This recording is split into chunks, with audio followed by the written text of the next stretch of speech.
دیکھیں، دنیا میں دو نظریات ہیں، ایک مذہب کو ماننے والے اور ایک مذہب کو نہیں ماننے والے۔ گورا جو ہے وہ کنفیوز نہیں ہے، وہ مذہب کو نہیں مانتا، لہذا اس کا ایک خاص لائف اسٹائل ہے، وہ اسی لائف اسٹائل کو فالو کرتا ہے۔ ایسا ہی ہے نا؟ آواز سب کو صاف آ رہی ہے؟ بالکل۔ جو مذہب پہ چلنے والے ہیں، علماء ہیں، بزرگان دین ہیں، وہ بھی کنفیوز نہیں ہیں، وہ اللہ کو مانتے ہیں، اللہ کے نبی کو مانتے ہیں، ان کو پتہ ہے یہ اچھا ہے، یہ برا ہے، یہ کرنا ہے، یہ نہیں کرنا۔ ان کی بھی ایک منزل ہے، کبھی برائی ہو جائے تو توبہ کی کوشش کرتے ہیں کہ غلط ہو گیا، اس کو صحیح کرنا ہے۔ یہ جو بیچ کے لوگ ہیں نا، جو زیادہ تر دنیا میں وہی ہیں، یہ کنفیوز ہیں کہ کرنا ہے کیا ہمیں، اور اس کنفیوژن کی وجہ سے بہت سارے مسائل کھڑے ہو رہے ہیں۔ میں اکثر اس کی ایک مثال دیتا ہوں کہ آپ کو گاڑی میں بٹھا دیا گیا اور آپ کو پتہ ہی نہ ہو کہ یہ بس جا کہاں رہی ہے، تو کبھی تو آپ کو خوشی ہوگی کہ شاید اچھی جگہ جا رہی ہو، کچھ دیر میں آپ پہ غم کے اثرات ہوں گے، یار پتہ نہیں کہاں جا رہا ہے۔ تو اس قسمہ پرسی کی حالت کو قرآن نے یعمہون سے تعبیر کیا ہے کہ جو لوگ مذہب کو مکمل فالو نہیں کرتے، یعمہون، وہ وادیوں میں حیران سرگردان گھومتے ہیں، بھٹکتے ہیں۔ تو آج کے انسانوں میں میجورٹی کی زندگی وہ بھٹکنے والی زندگی ہے، بھٹک رہے ہیں۔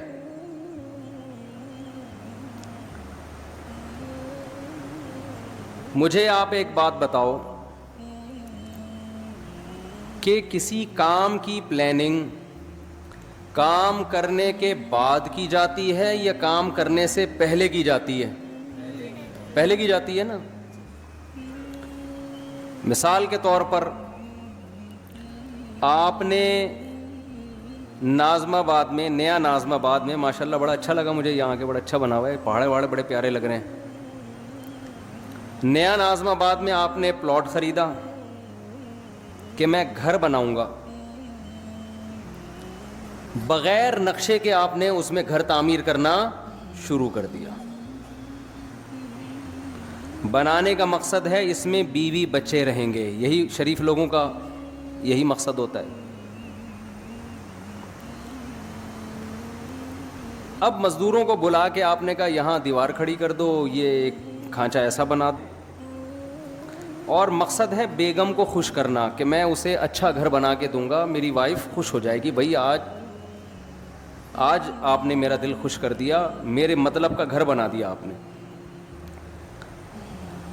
اس کی بنیادیں آپ نے ڈال دیں، سریا ڈال دیا، اب دیواریں کھڑی ہونا باقی ہیں۔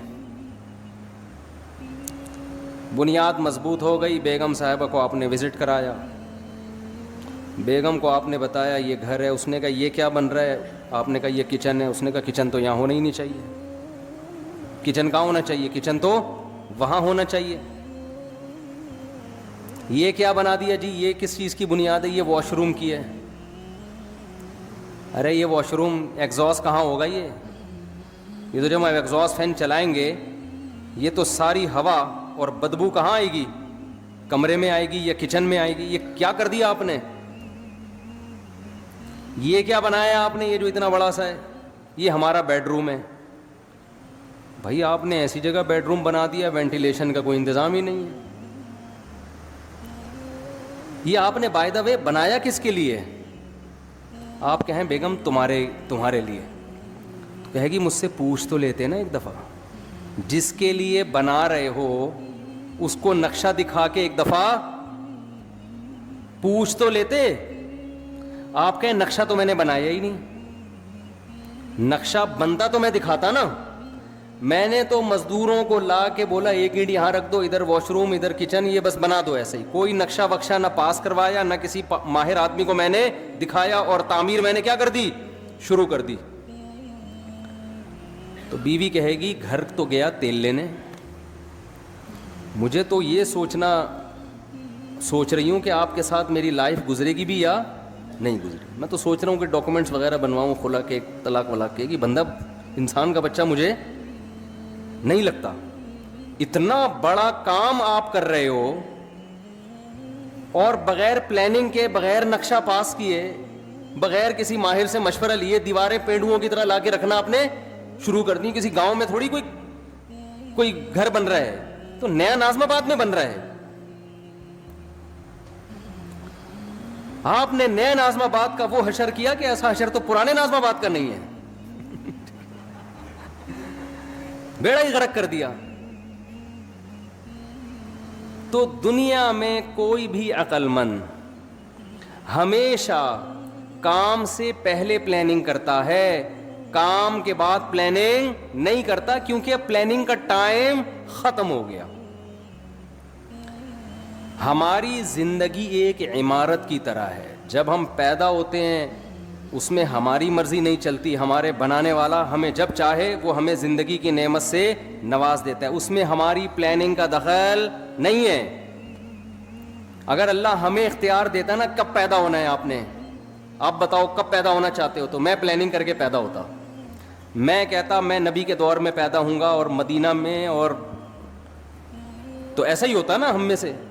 کچھ لوگ کہتے کہ ہم نے, شکر ہے یار یہ شور بند ہوا, کچھ لوگ کہتے کہ ہم نے امریکہ میں پیدا ہونا ہے. میرا خیال ہے 99% لوگ پاکستان میں پیدا ہونے کے لیے پہلے آمادہ, یہ تو ہم پیدا ہو گئے تو بھگت رہے ہیں. یہ تو اللہ کی طرف سے ہمیں اس کے فائدے بھی ہیں. بہت سارے پاکستان میں نہیں پیدا ہوتے تو یہ اسٹائل سے بیان تھوڑی کر رہے ہوتے ہم, اور نہ آپ سن رہے ہوتے, تو کچھ فائدے بھی ہیں. خیر, پیدا ہم اپنی مرضی سے نہیں, کس نے پیدا کیا, اللہ نے. هل أتى على الإنسان حين من الدهر لم يكن شيئا مذكورا.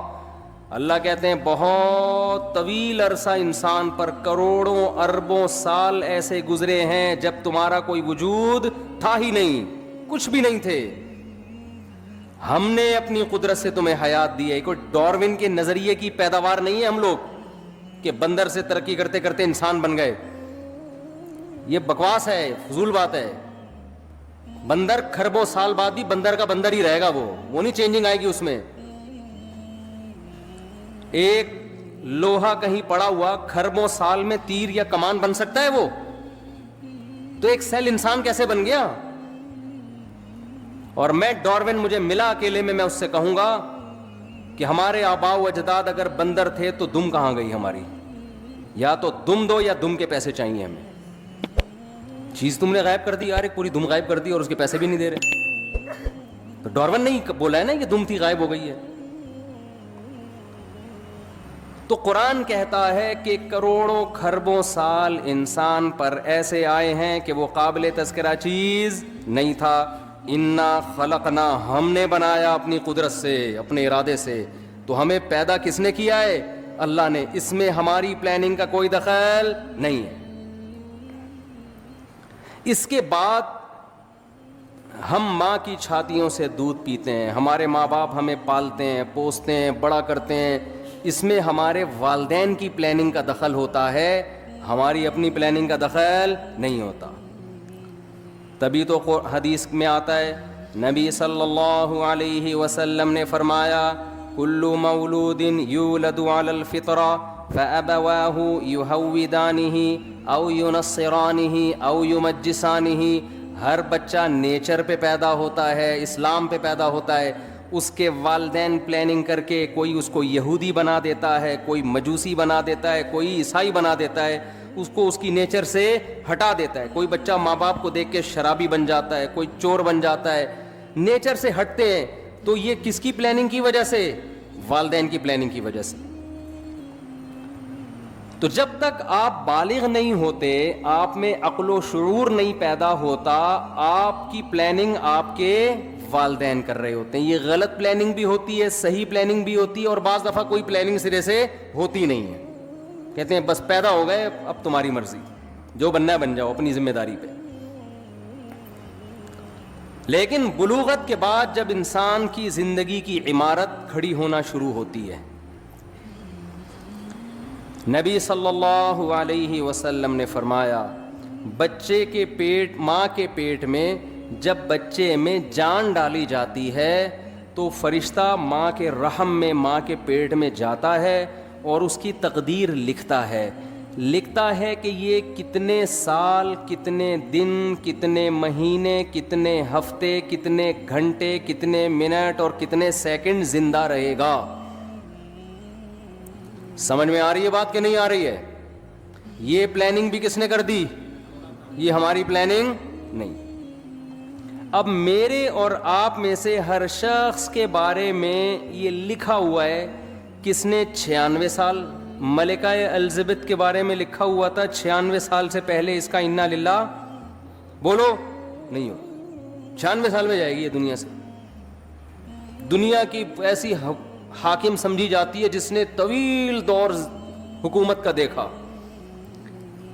تو اللہ نے اس کی ماں کے پیٹ میں فرشتے کے ذریعے کیا لکھوایا کہ یہ 96 سال, اس کی جو موت ہوگی سن 2022 میں اور سپٹمبر کے مہینے میں فلاں تاریخ فلاں سیکنڈ. مائیکل جیکسن کے بارے میں لکھ دیا تھا کہ ان کے ارادے تو 100 سال سے زیادہ زندہ رہنے کے ہوں گے. یہ جراثیم سے ایسے بچیں گے جیسے ہماری حکومت کرپشن سے بچتی ہے. معذرت کے ساتھ الٹا ہو گیا, یعنی یہ جراثیم سے مائیکل جیکسن نے جتنا زندہ رہنے کی کوشش کی ہے نا, ایڑی چوٹی کا زور لگایا ہے, اتنا زور آج کل دنیا میں کوئی لگا سکتا نہیں ہے, اور نہ کسی کے پاس اتنے وسائل ہوتے ہیں. دیکھو میں اور آپ بھی زندہ رہنے کی کوشش کرتے ہیں. ہم کیا کر لیں گے؟ صبح تھوڑا سا جاگنگ کر لیں گے, کولیسٹرول لیول, لپڈ پروفائل کا ٹیسٹ کروا لیں گے, بھائی اتنا کولیسٹرول ہے, ہارٹ بیٹ تھوڑی چیک کروا لیں گے. اس سے زیادہ تھوڑی کوشش. کھائیں گے تو وہی پراٹھے, وہی انڈے پراٹھے پھوڑیں گے, وہی گھی, چربی اور وہی سب اوٹ پٹانگ چیزیں, گٹکے, پان, تمباکو, سگریٹ. مرنے لگیں گے, تھوڑا چیک اپ کرائیں گے ڈاکٹر صاحب. اس سے زیادہ کوئی کوشش کرتا ہے ہم میں؟ لیکن مائیکل جیکسن نے جو کوشش کی تھی نا زندہ رہنے کی, وہ میں اور آپ کی سوچ جہاں ختم ہوتی ہے نا, مائیکل جیکسن کی زندہ رہنے کی خواہش وہاں سے شروع ہوتی تھی. انسان کے آرگن خراب ہونے کا خطرہ ہوتا ہے نا, کڈنی فیل ہونے کا خطرہ. اس نے کیا کیا تھا, کڈنی پہلے سے بک کرایا ہوا تھا. مثال کے طور پر ان کا کوئی 70 بھائی ہوں گے انگریزوں کے, فرض کرو انگریزوں کے کوئی 70 بھائی ہوں گے. اس نے 70 بھائی سے ایگریمنٹ کیا کہ اگر میرا کڈنی خراب ہوا تو فوراً آپ کو اپنا کڈنی مجھے ڈونیٹ کرنا ہے. اس کے منتھلی اتنے پیسے آپ کے اکاؤنٹ میں, لاکھوں روپے. کڈنی کو اس نے سیو کیا کہ اگر میرا اول تو کڈنی خراب نہیں ہونے دے رہا, گردہ خراب نہیں ہونے دے رہا, لیکن یہ بھی کہ اگر میرا گردہ خراب ہوا تو یہ وسیم کی ذمہ داری ہے کہ وہ اپنا گردہ مجھے دے گا. وسیم بھائی بھی لاکھوں روپے مہینے کے کھا رہے ہیں کہ اس امید پہ کہ انشاءاللہ اس کا گردہ خراب ہونے والا نہیں ہے. وہ گھنے بن کے پھوڑ رہے ہیں. اگر وہ سچی مچی کے وسیم ہوتے ہیں نا, ہمارے والے 70 بھائی وسیم بھائی, یہ کردار ہیں, کریکٹر ہیں. کوئی وسیم بھائی بیٹھے ہوں تو پیشگی معذرت, یہ تو کریکٹر ہے نا. نارمل نام تو یہی ہوتے ہیں نا, 70, وسیم, عدنان, سمی, اس طرح کے نام ہوتے ہیں لوگوں کے. تو وہ مائیکل جیکسن نے زندہ رہنے کی لالچ میں ایڑی چوٹی کا زور لگا لیا. وہ ہاتھوں میں گلوز پہنتا تھا کہ اگر میں کسی سے ہینڈ شیک کروں گا تو کسی کے جرم میرے ہاتھ میں منتقل نہ ہو جائے. ہم تو کورونا میں احتیاط نہیں کر رہے تھے, بغیر کورونا کے اتنی احتیاط کر رہا تھا وہ. لیکن اسے یہ معلوم نہیں تھا کہ مائیکل جیکسن جب اپنی ماں کے پیٹ میں تھا تو فرشتے نے لکھ دیا تھا کہ اس کا ایک بہت بڑا پروگرام ہونے والا ہوگا جس میں اس کی کروڑوں روپے کی ارننگ ہونے کی امید ہوگی, کروڑوں روپے کے ٹکٹ فروغ ہوں گے.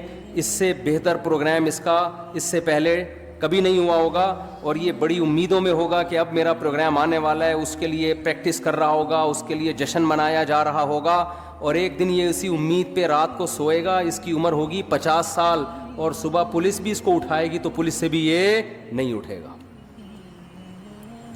ظاہر ہے آپ کو پتہ ہے جب پولیس اٹھائے اور بندہ نہ اٹھے یہ ممکن ہے؟ یہ جبھی ممکن ہے جب بندہ مر چکا ہو، ورنہ پولیس تو اچھے اچھوں کو اٹھا لیتی ہے. تو ایسا سویا مائیکل جیکسن 50 سال کی عمر میں کہ ہمارے یہاں گٹکے کھا کے لوگ 60 کراس کر لیتے ہیں، یہ نا جراثیم کو گلے لگا کے بھی 60-70 نکال لیتے ہیں، کولیسٹرول کو لے کے چل رہے ہوتے ہیں، کڈنی دونوں فیل ہو چکے ہیں، چل رہے ہیں. میں تو دیکھتا ہوں نا کینسر کے مریض 15 20 سال سے گھسیٹ رہے ہیں، جو صحیح بندہ ہو رہا ہے وہ مر رہا ہوتا ہے. تو مائیکل جیکسن حیران ہو گیا کہ یار جو گٹکے کھا رہا ہے، جو چرس پی رہا ہے، جو ہیروئن پی رہا ہے، وہ کمبخت نہیں مرا، اور میں نے اتنا صحت کا خیال کیا اور 50 سال میں سویا ہوں، کوئی موت کا چانس نہیں تھا. ڈاکٹروں کی پوری ٹیم ہر وقت اس کے ساتھ رہتی تھی. اگر مائیکل جیکسن کو کبھی چھینک آتی تھی نا تو اس کے ذمہ دار ڈاکٹر تھے کہ چھینک آئی کیوں. ہمیں چھینک آتی ہے تو کوئی ذمہ دار ہوتا ہے؟ بولو. چھینکتا رہو، گورنمنٹ کہتی ہے اپنے خرچے پہ جتنا چھینکنا ہے جراثیم پھیلاؤ، آپ چھینکو، منہ پہ جا کے چھینکو لوگوں. ہمارے ہاں بلغم کے تھپیڑے دیکھو نا آپ وضو خانوں میں کیسے ایک دوسرے کے منہ پہ خا خا کر رہے ہوتے ہیں اور کیا کچھ ہو رہا ہوتا ہے. مائیکل جیکسن کو چھینکنے کی گورنمنٹ کی طرف سے، مائیکل جیکسن کے جو ڈاکٹر تھے، تو مائیکل جیکسن کو چھینک آئے تو ذمہ دار کون تھے؟ ڈاکٹر. کی چھینک آئی کیوں؟ آپ کو میں ہر مہینے اتنا پیسہ دے رہا ہوں، کوئی جراثیم میری ناک میں گیا کیسے؟ ڈاکٹروں کا پینل اس وقت بھی اس کے پاس موجود تھا. لیکن موت کے جو فرشتہ تھا نا، جو اللہ نے اس کی ماں کے پیٹ میں بھیجا تھا، اس نے لکھ دیا تھا کہ 50 سال میں اس کا انا للہ بولو ہو جائے. ایسا سویا کہ اس کا قصہ تمام، ایسا قصہ تمام. تو جو میں اصل بات عرض کر رہا تھا، جلدی سے اس کی طرف آتا ہوں. دیکھو ہم پیدا کب ہوتے ہیں، یہ کس کی پلاننگ ہے؟ اللہ کی. ہماری موت کس کی پلاننگ سے ہے؟ اللہ کی. یہ بیچ کا ٹائم اللہ نے ہمیں دیا ہے. اس میں اللہ نے حکم دیا بالغ ہونے کے بعد سے لے کر موت تک کا جو تمہیں ٹائم دیا ہے نا، اس کی پلاننگ کس نے کرنی ہے؟ ہم نے کرنی ہے. بہت مشکل ہے بات سمجھانا. اس کی پلاننگ کس نے کرنی ہے؟ بولو. ہم نے کرنی ہے. یہ اگر آپ لائف بغیر پلاننگ کے گزارنا شروع کر دو تو آپ کی مثال ایسے ہوگی جیسے کسی شخص نے نیو ناظم آباد میں گھر لیا اور بغیر پلاننگ کے اس کو بنانا شروع کر دیا. بعد میں پچھتا رہا ہے کہ جہاں واش روم بنانا تھا وہاں میں نے کچن بنا دیا، اور جہاں کچن بنانا تھا وہاں میں نے واش روم بنا دیا، اور اب اس میں چینجنگ نہیں ہو سکتی. آپ کی لائف اگر بغیر پلاننگ کے گزرے گی تو وہ برباد ہونے کے علاوہ آپ کو کچھ بھی حاصل نہیں ہوگا، اور اب یہ چینج نہیں ہو سکے گی، کیونکہ جو ٹائم گزر گیا بغیر پلاننگ کے وہ ٹائم آپ کو واپس نہیں مل سکتا. تو پہلا تو یہ عزم کرے جو ٹائم برباد ہونا تھا ہو گیا، وہ تو واپس نہیں آ سکتا نا. مثال کے طور پر اس نے بنا دیا، یہ کچن کی جگہ پہ بنا دیا واش روم کی جگہ کچن میں بنا دیا. بیگم سے کہے گا بیگم میرا پیسہ برباد ہو گیا، میرے پاس مزید پیسے نہیں ہیں، اب جو میں آئندہ جو کچھ کروں گا نا وہ پلاننگ سے کروں گا. اب اس کچن کو برداشت کر لو، واش روم کی جگہ آ گیا، یہ برداشت کر لو، اور میرے پاس اس کے علاوہ آپشن نہیں ہے. لیکن آپ نے کیا کیا؟ اب جو غلط ہونا تھا ہو گیا، اس کے بعد بھی اب غلط کرتے چلے جا رہے ہیں. اب آپ کیا کر رہے ہیں کہ جو ایگزاسٹ لگا رہے ہیں ایسی جگہ جہاں کمرے کو آپ کے روم کی طرف ہوا آتی ہو. بھائی اب پلاننگ کا تقاضا یہ ہے کہ ایگزاسٹ لگاؤ ہی نہیں آپ، یا کچھ بھی کرو، لیکن یہ نہیں ہو سکتا. تو جو زندگی میری اور آپ کی بغیر پلاننگ کے گزر گئی، اس پہ تو ہمارے پاس توبہ استغفار کے علاوہ اب کوئی راستہ نہیں ہے. آپ کہہ سکتے ہیں کہ مفتی صاحب آپ کو کس نے کہا کہ ہم نے زندگی پلاننگ کے بغیر گزاری ہے؟ ہم تو ماشاءاللہ اچھے گھرانے کے تھے، جب ہم بالغ ہوئے تو ہمارے والدین نے پلاننگ کی، اس بچے کو ہم نے ڈاکٹر بنانا ہے، اس بچے کو ہم نے انجینئر بنانا ہے، اس بچے کو ہم نے پائلٹ بنانا ہے، اس بچے کو ہم نے بزنس مین بنانا ہے، اس بچے کو ہم نے یہ بنانا ہے، اور الحمدللہ آج ہم وہ بن چکے ہیں. اول تو 99% لوگ ایسے بھی نہیں ہیں ہمارے معاشرے میں، 1% ایسے ہوں گے جن کے والدین نے پلاننگ کی اور انہوں نے بھی پلاننگ کر کے کچھ بن گئے. وہ 99% تو ایسے ہی چل رہے ہیں. تو خوب سمجھ لو, پلاننگ کا مطلب صرف پلاننگ نہیں ہے. کامیاب پلاننگ یہ ہوتی ہے کہ آپ کوئی بھی تعمیر کھڑی کر رہے ہیں تو اس کا مقصد پہلے آپ سامنے رکھتے ہیں. اس پرپس کو دیکھ کے جب آپ نقشہ بناتے ہیں, اس نقشے کو پلاننگ کہا جائے گا. مثال کے طور پر آپ نے نیو ناظم آباد میں وائف کو خوش کرنے کے لیے پلاٹ خرید کے اس پہ گھر بنانا شروع کیا, لیکن گھر کی شکل کی جو آپ نے پلاننگ کی وہ کسی پرچون کی دکان کی لگ رہی ہے پلاننگ. سمجھ میں آ رہی ہے بات کہ نہیں آ رہی ہے؟ میرا خیال ہے تھک گئے ہیں آپ لوگ. آپ نے گھر بنایا پلاننگ سے, بیگم کہہ رہی ہے یہ کیا ہے؟ آپ کہیں یہ بڑا سا ہال بنا دیا میں نے, بہت بڑا. اتنا بڑا ہال بنانے کی ضرورت کیا تھی؟ باقی کمروں کی تو جگہ بچی نہیں. آپ کہہ رہے ہیں باقی کمروں کا کیا کرنا ہے, ایک ہال کافی ہے ہمارے لیے. وہ کہے گی نہیں مجھے لگتا ہے آپ نے بغیر پلاننگ کے بنایا. آپ کہتے ہیں نہیں میں نے پلاننگ کی تھی.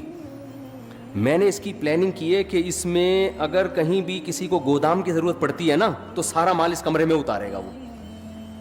تو پلاننگ تو کی ہے آپ نے یقیناً, لیکن یہ گودام کی پلاننگ ہے, یہ گھر کی پلاننگ بولو نہیں.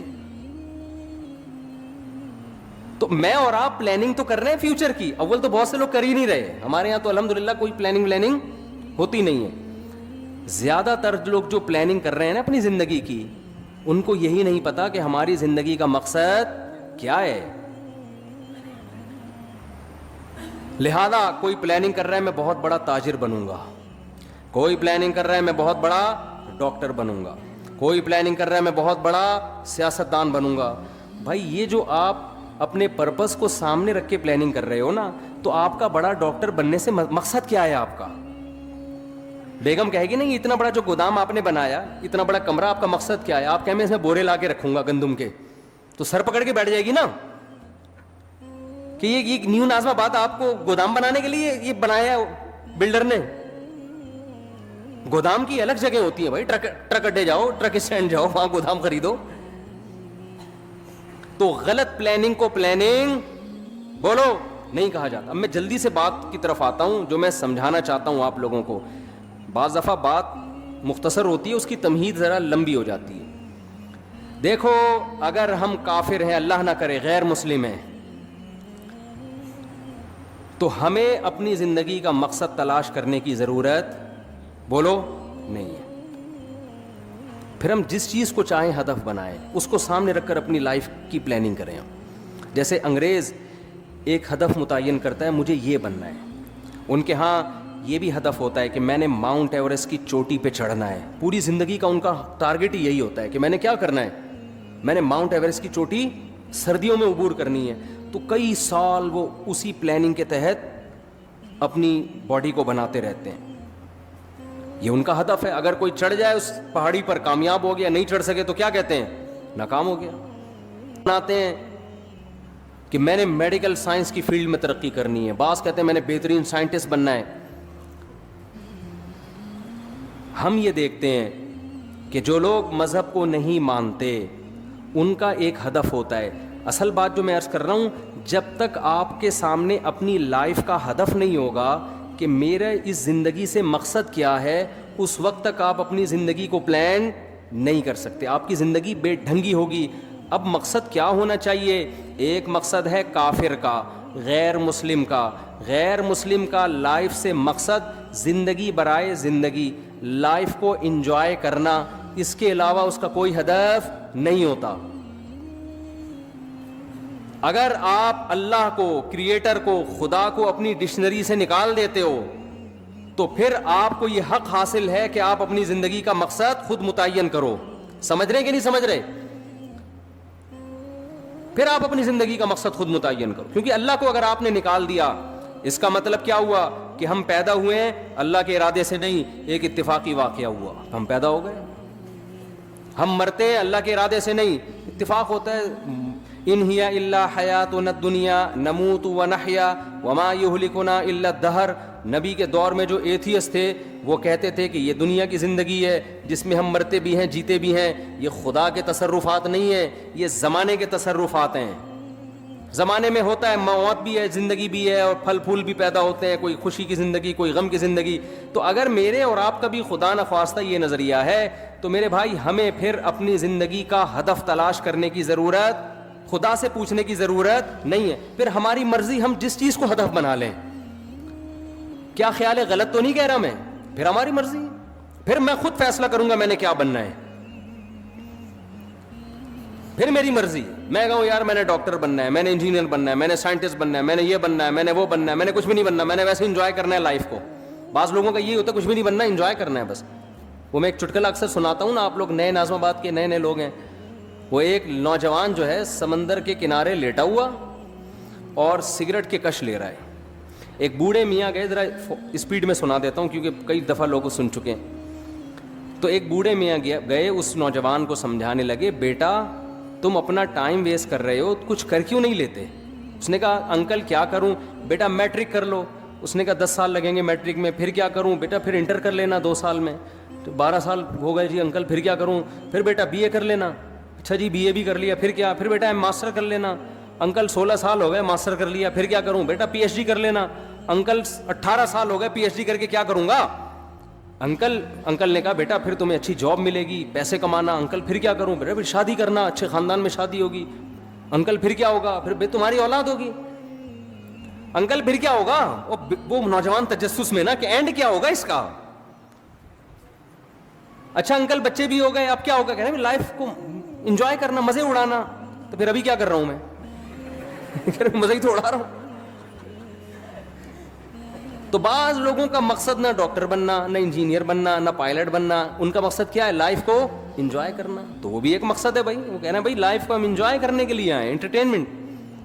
وہ انجوائے کر رہے ہوتے ہیں, گٹکے کھا رہے ہیں, پان کھا رہے ہیں. وہ کہہ رہے ہیں مر جائیں گے نا جلدی, تو کیا ہو گیا؟ ہم مزے اڑا کے جلدی مرنا چاہتے ہیں. اس میں کیا کون سی ٹینشن کی بات ہے؟ ہماری مرضی, ہماری لائف ہے. ہم چرس پی کے مرے, ہم ہیروئن پی کے مرے, ہم مر رہے ہیں نا. آپ کو کیا تکلیف ہے؟ یہ غیر مسلموں کی قسمیں بتا رہا ہوں میں آپ کو. غیر مسلموں میں شراب پی کے مرنے والے بھی, خودکشی کر کے مرنے والے بھی. خودکشی کرنے والے کو آپ یہ نہیں کہہ سکتے کہ یہ حرام ہے, اس پہ گناہ ملتا ہے. وہ کہتا ہے گناہ کیا ہوتا ہے؟ میرا جسم ہے, میری مرضی, میں کھمبے سے چپک کے مروں, میں کھمبے سے لٹک کے مروں. میں جب اس دنیا میں ٹینشن میں ہوں تو ٹینشن ریلیز کرنے کا میرے پاس موت کے علاوہ کوئی راستہ نہیں ہے, تو میں مر رہا ہوں نا, کیا تکلیف ہو رہی ہے؟ تو اگر آپ مذہب کو اپنی زندگی سے نکال دیتے ہیں تو آپ بہت ساری ٹینشنوں سے کیا ہو جاتے ہیں؟ بظاہر آزاد ہو جاتے ہیں. بظاہر آزاد ہوتے ہیں, حقیقت میں تو ٹینشنوں میں, عذاب میں پڑ جائیں گے آپ. تو پھر آپ کو ہدف خود بنانے کی اجازت ہے کہ آپ متعین کریں میری لائف ہے, میری مرضی ہے, میں خود فیصلہ کروں گا میں نے فیوچر میں کیا بننا ہے. یہ بھی فیصلہ کروں گا کہ کیا بننا ہے, یہ بھی فیصلہ کروں گا کہ کچھ بننا بھی ہے کہ نہیں بننا, ویسے ہی رہنا ہے. ہم جب 4تھی کلاس میں تھے نا تو ہماری ٹیچر نے سب بچوں سے پوچھنا شروع کیا کہ کون کیا بنے گا. ایک بچے سے پوچھا, اس نے کہا ڈاکٹر. مجھ سے پوچھا, میں نے کہا پائلٹ. بچوں کو اس وقت پائلٹ بننے کا بہت شوق ہوتا تھا. سب سے وہ پوچھ رہی تھی. ایک لڑکا بڑا شرارتی تھا, اس سے پوچھا بیٹا تم بڑے ہو کر کیا بنو گے؟ کہتا دولہا بنوں گا میں. اس نے کیا کہا؟ اس وقت تو ہم سب کو اس پہ ہنسی آئی, لیکن بات یہ ہے کہ جب آپ نے لوگوں پہ چھوڑ دیا کیا بننا ہے تو کہہ رہے ہیں مجھے سب سے زیادہ مزہ کس میں آئے گا؟ دولہا بننے میں. دولہا ہی بنوں گا, میرا ہدف ہی دولہا بننا ہے.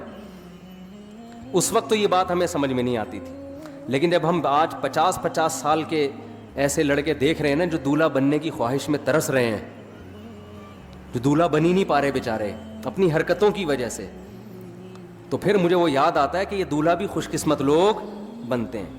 اور خواتین کے ساتھ پیش کی معذرت, بار بار دولہا بننے کی سعادت یہ بہت ہی خوش قسمت لوگوں کو ملتی ہے. اللہ تعالیٰ حفاظت میں رکھے.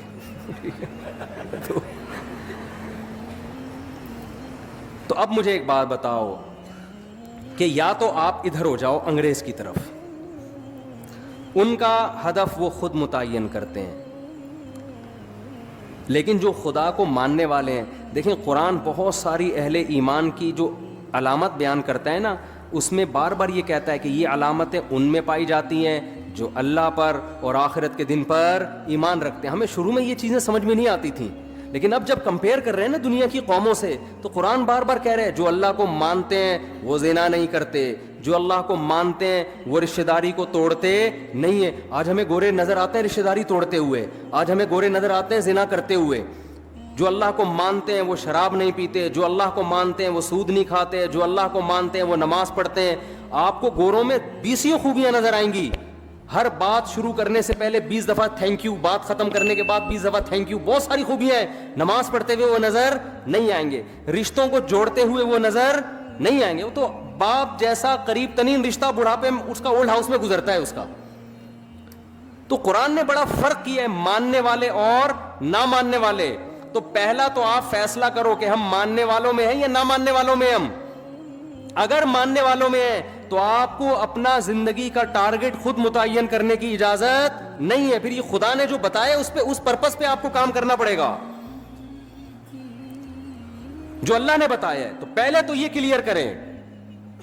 دیکھو بات کہاں سے شروع ہوتی ہے, جلدی جلدی سمیٹتا ہوں. یہ ٹاپک میں بار بار ریپیٹ کرتا ہوں لیکن ضرورت ہے لوگوں کی. ایک فیصلہ کرو, ہمیں کسی نے بنایا ہے یا ہم خود سے بنے ہیں. گورا کہتے ہیں ہمیں اس سوال کے جواب کی ضرورت نہیں ہے. قرآن کہتا ہے سب سے پہلے تجھ سے یہ سوال پوچھا جائے گا کہ تو نے یہ فیصلہ کیسے کر لیا تھا کہ میں خود بخود وجود میں آیا ہوں. یہ فیصلہ تو نے کیسے کر لیا تھا.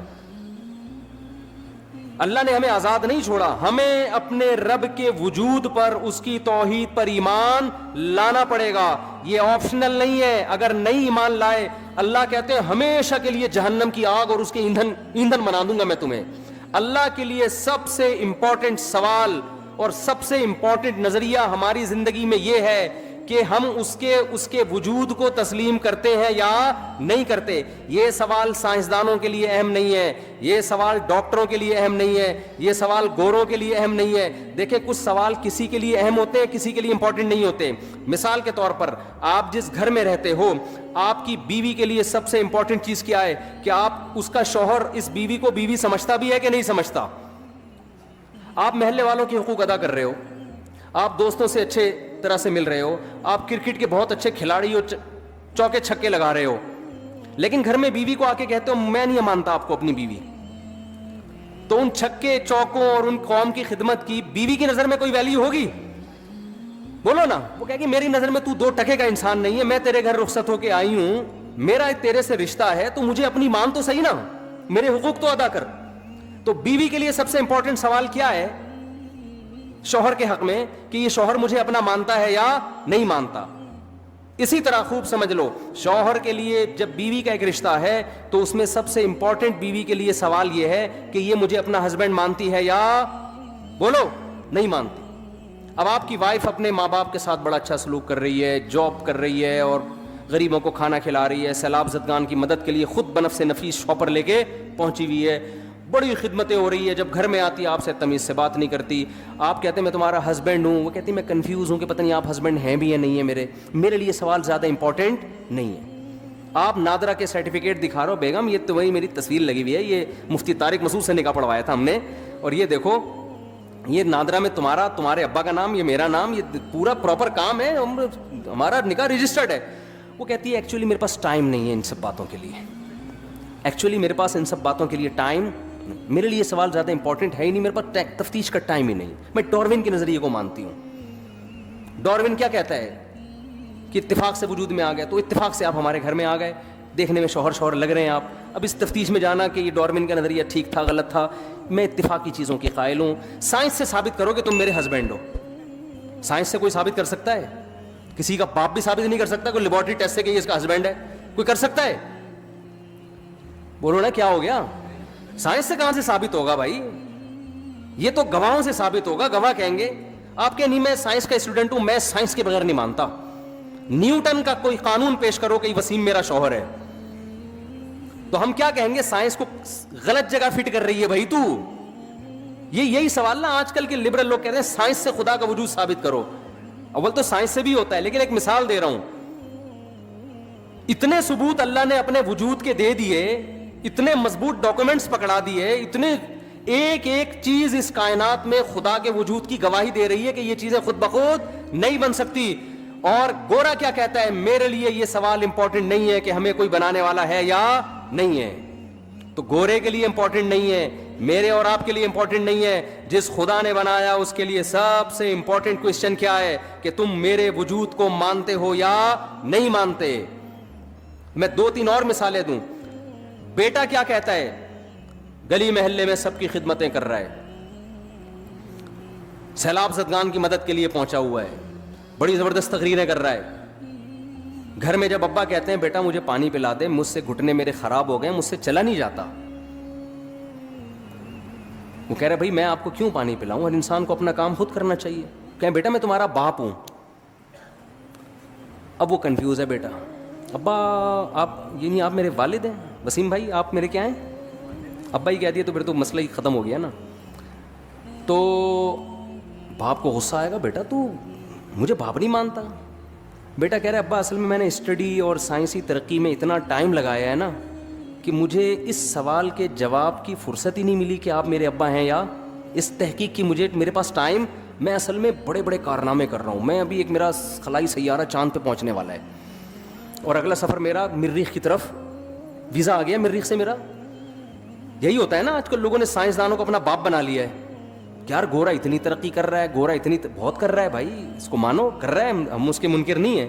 خدا کے لیے یہ ترقی امپورٹنٹ بولو نہیں ہے. خدا کہتا ہے یہ امپورٹنٹ ہے لیکن پہلے کچھ اور سوال ہے, اس کے بعد امپورٹنٹ ہے. بیٹا کتنی ترقی کرے, محلے والے اس کو کندھے پہ اٹھا کے گھوم رہے ہوں, باپ کے ساتھ اگر وہ کہتا ہے میں کنفیوز ہوں کہ آپ میرے ابا بھی ہیں یا نہیں ہیں, ابا کہے گا مجھے سب سے امپورٹنٹ سوال میری زندگی میں میرے لیے یہ ہے کہ تو مجھے مانتا ہے یا نہیں مانتا. جب تک اس کی تحقیق نہیں کر دیتا اس گھر میں تجھے گھسنے کی اجازت نہیں ہے. فوراً سزا دے کے نکالے گا, جائیداد سے آگ کرے گا اس کو. اب بیٹا بڑا لبرل تھا نا, وہ یونیورسٹی کا پڑھا ہوا, کہہ رہا ہے یار ابا غیر ذریعے وسیم صاحب, ابا تو نہیں کہہ رہا نا, غلطی سے نکل رہا ہے, یہ جو وسیم صاحب ہیں یہ ایک غیر ضروری سوال جو انسانیت کے لیے اتنا امپورٹنٹ سوال نہیں ہے. کیا ہو گیا اگر میں نے تفتیش نہیں کی, تحقیق نہیں کی, میں سیلاب زدگان کی مدد تو کر رہا ہوں نا, میں سائنس میں ترقی تو کر رہا ہوں نا. یہ ساری تقریر سے عوام متاثر ہوگی, باپ جس کا گھر ہے وہ متاثر بولو نہیں ہوگا, وہ نہیں متاثر ہوگا. تو یاد رکھو جو کریٹر ہے نا, جس نے ہمیں بنایا ہے, کاش یہ بات ہماری کھوپڑیوں میں بیٹھ جائے. آج اس ایجوکیشن نے ہمیں خدا کے قریب لانے کے بجائے خدا سے دور کر. ہم ایجوکیشن کے خلاف نہیں ہیں, خوب سمجھ لو, جتنی ایجوکیشن مسلمانوں میں ہے اس سے ڈبل کی ضرورت ہے, لیکن کچھ کانسیپٹ آپ کو کلیئر کرنا ضروری ہے. تو خدا کے لیے, ہمارے بنانے والے کے لیے, ہماری زندگی میں سب سے امپورٹنٹ سوال کیا ہے کہ تم مجھے مانتے ہو یا نہیں مانتے. اللہ کہتے ہیں فیصلہ کرو میری نشانیوں میں غور کر کے, میں نے اتنے ڈاکومنٹس رکھ دیے ہیں کہ تمہیں مجھے ماننا پڑے گا. نو کا آپشن میں نے کیا کر دیا ہے, ختم. ملیشیا میں ایک آدمی مجھے ملا, میں نے اس کو کہا تم خدا کو مانتے ہو؟ اس نے کہا میں فری تھنکر ہوں. میں یہ فرسٹ ٹائم میں نے یہ ٹرم سنی تھی, میں نے کہا یہ کیا ہوتا ہے؟ اس نے کہا میں نہ تو مانتا ہوں نہ میں نہیں مانتا. ایک تو ہوتا ہے نا خدا کو نہیں مانتا, وہ کہہ رہے ہیں میں بس فری تھنکر, یعنی کولیسٹرول فری آئل ہوتے ہیں نا, ہوتے نہیں ہیں وہ, لیکن لکھا ہوا ہوتا ہے. ہمارے ہاں وہ انڈیا سے جب وہ بند ہوا ہے نا, وہ ابھی نندن کا کیس ہوا تھا, تو انڈیا والوں نے دھمکی دی تھی کہ ہم تمہارا ٹماٹر بند کر دیں گے. ٹماٹر انڈیا سے آتا تھا, تو ہمارے یہاں لوگوں نے یوٹیوب پہ ویڈیو بنا کے ڈالی. ہمارے یہاں تو ٹومیٹو کیچپ میں ٹماٹر نہیں ڈلتا یار, تم ہمارا ٹماٹر بند کر کے کیا نقصان کرو گے. تو جن ڈبوں پہ کولیسٹرول فری لکھا ہوا ہوتا ہے نا, ان ڈبوں کو فری کرانے کی ضرورت نہیں ہے. یہ لکھنے پر گورنمنٹ کی طرف سے کوئی پابندی نہیں ہے, کچھ بھی لکھ دو, کوئی بھی تصویر بنا دو. وہ پھلوں کے اس پہ جوس پہ ہوتے ہیں, ان پہ پھلوں کے تصویریں ہوتی ہیں, وہ تصویریں ہی ہوتی ہیں. وہ ایک صاحب کہتے تھے میرے ابا حلیم کی دیگ بنا کے تقسیم کیا کرتے تھے. تو کیسے کرتے تھے؟ کہہ رہے ہیں حلیم میں اتنا چاول, اتنے پانی ڈالا اور 40 کلو گوشت لکھ کے اس کی پرچی ڈال دی اندر. گوشت نہیں ڈلتا. تو ہمارے یہاں تو حلیم ایسے بن جاتا ہے, اسی سے ذائقہ آ جائے گا بھائی. تو فری تھنکر, اس نے کہا میری کوئی تھنکنگ نہیں ہے. کیا مطلب؟ آپ اتنے اہم سوال کو سوچنے کے لیے تیار ہو ہی نہیں. کیوں نہیں تیار ہو؟ اس لیے کہ جب آپ نے سوچ لیا نا یہ میرے ابا ہیں, تو ایک طویل سوالات کا سلسلہ شروع ہو جائے گا. آپ نے جو آپ کی وائف گھر میں رہتی ہے, آپ نے اگر مان لیا کہ یہ میری وائف ہے تو جان چھوٹے گی نہیں بلکہ کیا ہوگی, پھنسے گی جان آپ کی. اس لیے جو فری تھنکر ہے وہ کہتا ہے ایکچولی میرے لیے سوال امپورٹنٹ ہے ہی نہیں کہ تم میری وائف ہو یا نہیں, مجھے اس تحقیق کی چندہ ضرورت نہیں ہے, تم بھی لائف کو انجوائے کرو, مجھے بھی انجوائے کرنے دو. یہ ہوتا ہے فری تھنکر. تو انسان ایک دوسرے کے حقوق میں تو ایسا نہیں کرتا. بیگم کو آپ بول کے تو دکھاؤ مجھے پتہ نہیں میں کنفیوز ہوں, تو آ جائیں گے آپ کے سالے والے پکڑنے کے لیے آپ کو. لیکن خدا نے چونکہ عذاب آخرت میں رکھا ہے, دنیا میں اللہ عذاب نہیں دیتا, کیونکہ یہ دارالامتحان ہے, ایگزامینیشن ہال ہے. رزلٹ ایگزامینیشن ہال میں اناؤنس نہیں ہوتا, رزلٹ ہمیشہ ایگزامینیشن ہال سے نکلنے کے بعد اناؤنس ہوتا ہے. قرآن بار بار کہتا ہے وَلَا تَحْسَبَنَّ اللَّهَ غَافِلًا عَمَّا يَعْمَلُ الظَّالِمُونَ, ظالم لوگ جو کچھ کر رہے ہیں اے لوگوں ان پر عذاب نہیں آتا تو اللہ کو ان سے ہرگز غافل مت سمجھو. انما يؤخرهم ليوم, اللہ ظالم کو مہلت دے رہا ہے ایک ایسے دن کے لیے, تشخص فیہ الابصار, جس دن آنکھیں پھٹی کی پھٹی رہ جائیں گی, آنکھیں کھلی کی کھلی رہ جائیں گی, حیرت کے مارے, خوف کے مارے. تو اللہ چونکہ عذاب نہیں دیتا, لہذا اللہ کے بارے میں کہ وہ ہے یا نہیں ہے, اس میں انسان کیا ہو رہا ہے کہ میرے پاس سوچنے کا ٹائم نہیں ہے. تو اللہ نے اپنے وجود کے کروڑوں دلائل رکھ دیے, اتنے دلائل. میں صرف ایک خربوزے کی مثال دیتا ہوں, صرف ایک معمولی سی مثال, اس کے بعد میں جلدی سے آگے بات سمیٹ کے ختم کرتا ہوں. دیکھو آپ کسی جنگل میں تھے, انسانوں کہیں آپ پیدا ہو گئے نا, آپ نے کبھی پودے پلتے پھولتے دیکھے ہی نہیں ہیں. ایک شخص آ کے کہتا ہے, ایک بیج لے کر آتا ہے آپ کے پاس, خربوزے کا بیج. وہ کہتا ہے آؤ میں تمہیں ایک میجک دکھاتا ہوں, جادو دکھاتا ہوں. آپ کہیں گے بھائی کیا جادو دکھا دے گا, ایک بیج کے دو بیج کر دے گا ایسے منتر دکھا کے؟ کہتے ہیں نہیں. اس نے کیا کیا, اس خربوزے کے بیج کو ڈالا زمین کے اندر. آپ کہیں گے بھائی یہ کیا جادو ہو گیا ہے, بھائی یہی کہیں گے نا. کہے گا دیکھو ابھی ہوتا کیا ہے. اس خربوزے سے کے بیج سے تھوڑے دنوں میں ایک کومپل نکلنا شروع, ایک تھوڑی سی اس کی جو بیل نکلنا شروع. آپ کہیں گے یار یہ ہے جادو, یہ تو کوئی نارمل ہے, کوئی چیز نکل گئی ہوگی اس سے, پانی اور کھاد ملا ہے تو کچھ نکل گیا ہوگا. کہتے ہیں ابھی جادو شروع ہوا ہے. وہ بڑھنا شروع ہوئی, بڑھتے بڑھتے کیا ہوا, اس میں تھوڑے دنوں کے بعد پھول پیدا ہونا شروع ہو گئے, خوبصورت پھول. آپ حیران ہوگے نا کہ یار ایک بیج تھا وہ یہاں تک کیسے پہنچا کہ گوبر, پانی اور مٹی کے ملاپ سے اس بیج میں پہلے سے ایسے سافٹ ویئر انسٹال ہو گئے ہیں کہ گوبر, پانی, مٹی اور سورج کی روشنی اس کو لگے گی تو اس میں خوبصورت اور خوشنما پھول پیدا ہونا شروع ہو جائیں گے. آپ اس کو اتفاق مان لو گے یا کہو گے کہ یہ انسٹالیشن ہوئی ہے؟ دیکھو کی بورڈ پہ جب آپ ایف کا بٹن لکھتے ہو, کمپیوٹر کے مانیٹر پہ ایف لکھ کے آتا ہے, تو یہ اتفاق ہو سکتا ہے؟ یہ ایک انسٹالیشن ہے نا. ارے کمپیوٹر کا ایک ڈبہ کروڑوں کھربوں سال میں وجود میں نہیں آ سکتا, اس میں سافٹ ویئر کھربوں سال میں آٹومیٹیکلی کیسے خود بخود انسٹال ہو سکتے ہیں؟ تو یہ بیج کے اندر جو ایسے سافٹ ویئر انسٹال ہو گئے کہ زمین میں ڈالا اور اس سے خوبصورت پھول پیدا ہونا شروع. ہم کہہ سکتے تھے اتفاق سے ہو گیا, لیکن نہ ایک پلاننگ ہے. وہ پھول ایک کام کر رہے ہیں. اگر اتفاق سے ہوتے نا تو ایسے ہی ہو جاتے پیدا. ان پھولوں کی ایک ذمہ داری ہے, وہ پھول اٹریکٹ کر رہے ہیں تتلیوں کو, کیڑے مکوڑوں کو. ابھی ہم نے گھر میں کدو کی بیل لگائی ہوئی تھی, توری کی بیل, پھول نکلے تو اتنے کیڑے مکوڑے مکھیاں ان پھولوں کے اوپر آ کے بیٹھ رہی ہیں. وہ کیا کرتا ہے, پھول اٹریکٹ کر کے تتلیوں کو, کیڑے مکوڑوں کو اٹریکٹ کرتا ہے, وہ اس کے اوپر آ کے بیٹھتے ہیں. اس سے نر مادہ ذروں کا آپس میں ملاپ ہوتا ہے, اور اس ملاپ کے نتیجے میں اب کیا ہو رہا ہے کہ ایک وہ پھول مرجھا گیا اور اس کے نیچے چھوٹا سا ایک کچا خربوزہ پیدا ہو گیا. آپ کہہ رہے ہو یار یہ تو عجیب کام ہو رہا ہے بیج کے اندر, یہ تو واقعی بڑا جادو ہے. کہنے والا کہتا ہے ابھی جادو, ابھی تو ابتدا ہے, ابھی تو دیکھ ہوتا کیا ہے. ہوتے ہوتے ہوتے ہوتے وہ کچا پھل ہوتے ہوتے بڑا ہوا, بڑے ہونے کے بعد ایک مقام پہ جا کے پیلا ہونا شروع ہوا, ہوتے ہوتے وہ دوبارہ کیا بن گیا, خربوزہ بن گیا. آپ کہہ سکتے ہو کہ یہ آٹومیٹیکلی بیج جیسا وجود میں آ گیا کھربوں سال کے بعد؟ کہہ سکتے ہو؟ کہو گے یار یہ ایسا جادو تو ہم نے زندگی میں کبھی نہیں دیکھا. وہ کہے گا ابھی آپ کو پتہ نہیں ہونے والا کیا ہے. آپ نے اس خربوزے کو کاٹا, میٹھا, اور وہ جو بیج آپ نے زمین میں دفن کیا تھا اس جیسے سینکڑوں بیج اس کے اندر موجود, تاکہ یہ پروسیس ہزاروں سال تک دوبارہ گھمایا جا سکے.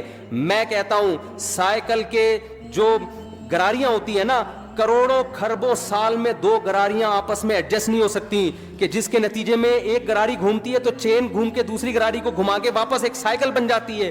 ایک معمولی سی سائیکل جس میں کوئی سافٹ ویئر انسٹال نہیں ہے, ایک ہارڈ ویئر ہے, وہ مادی چیز ہے, کھربوں سال میں لوہے سے خود بخود وجود میں نہیں آ سکتی. خربوزے کے بیج میں ایسا سائیکل کہ ایک خربوزہ پیدا ہوتا ہے, بیل بنتی ہے, دوبارہ اس سے سینکڑوں خربوزے, ہر خربوزے میں سینکڑوں بیج, اور ہر بیج میں کروڑوں خربوزے پیدا کرنے کی صلاحیت, اور یہ کام صدیوں سے چلا آ رہا ہے, آج تک اس میں کوئی نقص واقع نہیں ہوا. تو ایک خربوزہ, خدا کی قسم لا الہ الا اللہ, اس کا ایک بیج اپنے بنانے والے کا منہ بولتا ثبوت ہے, بار بار گواہی دے رہا ہے کہ مجھے کسی نے بنایا ہے, یہ آٹومیٹیکلی وجود میں نہیں آ سکتا. پھر ایک خربوزہ کیا, پھر آم کی گٹلی کو دیکھو, ان لکم فی الانعام لعبرہ, یہ آیت پڑھتا ہوں مجھے بڑا مزہ آتا ہے. قرآن کہتا ہے تمہارے لیے ان چوپایوں میں عبرت کا سامان ہے. آپ صبح شام جو دودھ پیتے ہو, آپ اس دودھ کو بوائل کر کے اتنا مکھن اتنا گھی نکالتے ہو, ڈاکٹر کہتا ہے آپ کو یہ مکھن والا اور گھی والا دودھ پینے کی اجازت نہیں ہے, کولیسٹرول پیدا ہو جائے گا آپ کے اندر, اتنی چکنائی. تو ہونا تو یہ چاہیے تھا, گائے اور بھینس سے ایسا چکنا گاڑھا دودھ نکالنے کے لیے آرڈر یہ ہوتا کہ اس کو بادام کھلائے جائیں, اس کو پستے کھلائے جائیں, اس میں بھی آئل ہوتا ہے. یہ جب بادام پستے والی چیزیں کھائے گی تو اس سے آئلی دودھ پیدا ہوگا. لیکن اللہ نے کیا کہا کہ اگر اس کی خوراک بادام رکھ دی جائے تو انسان کہے گا اللہ یہ ڈائریکٹ بادام میں خود نہ کھا لیتا ہے, بھائی مجھے دودھ کی تو ٹینشن, بادام یہ نہیں کہنا کہ تو بادام سے زیادہ مہنگا پڑ رہا ہے مجھے. اللہ نے کیا کہا, ایسی مشین پیدا کروں گا, ایسی مشین ایسی مشین جس کو سوکھا چارہ کھلاؤ گے, اس سوکھے چارے کو کسی بھی لیب میں آپ لے جائیں, رگڑ کے دیکھیں, فرانس کے جاپان کے سائنسدانوں کے پاس لے جائیں کہ اس گھاس کو رگڑ رگڑ کے اس میں چکنائی اور تیل کا ایک قطرہ نکال کے دکھا دو, وہ کہے گا بھائی ہم نے آج تک ایسی کوئی مشین ایجاد نہیں ہوئی ہے جو گھاس سے چکناہٹ نکال کے دکھا دے, ہے ہی نہیں تو نکلے گی کہاں سے. اللہ نے کہا کہ جو کام ہزاروں سال میں سائنس وہاں تک نہیں پہنچی, میں نے ہزاروں سال پہلے ایسی مشین بنا دی ہے. ان لکم فی الانعام لعبرہ نسقیکم مما فی بطونہ من بین فرث ودم, کہ تم اس کو سوکھا چارہ کھلاؤ گے جس میں نہ تیل کا قطرہ نہ کوئی چکناہٹ, یہ سوکھا چارہ اس کے پیٹ میں جائے گا اور پھر 3 چیزیں اس سے اس کے پیٹ میں بنیں گی. وہ 3 چیزیں کیا ہیں؟ ہم جب کوئی مشینری تیار کرتے ہیں پاور الگ سے دینی پڑتی ہے, KESC والے وہ ہمیں وہ پاور دینے نہیں دیتے, اسی وجہ سے ہماری مشینیں کیا ہو جاتی ہیں, صرف KESC والوں کی مشینیں چل رہی ہوتی ہیں اور کسی کی مشین پاکستان میں کم از کم نہیں چلتی. تو اللہ نے کہا کہ اگر میں یہ بھینس کی پاور جو ہے نا, یہ الیکٹرکسٹی والوں, یہ جو کہ الیکٹرک والوں کے حوالے کر دوں گا تو ان کی بھینسیں بھی لوڈ شیڈنگ کا شکار ہو جائیں گی اور ان کا دودھ کیا ہو جائے گا, بولو نا, بند. اور جس زمانے میں بجلی ایجاد نہیں ہوئی تھی اس وقت لوگ کیا پیتے؟ اللہ نے کہا جانور کو جو پاور ملے گی نا, بھینس کو, وہ اسی گھاس سے ملے گی, اسی گھاس سے, من بین فرث ودم.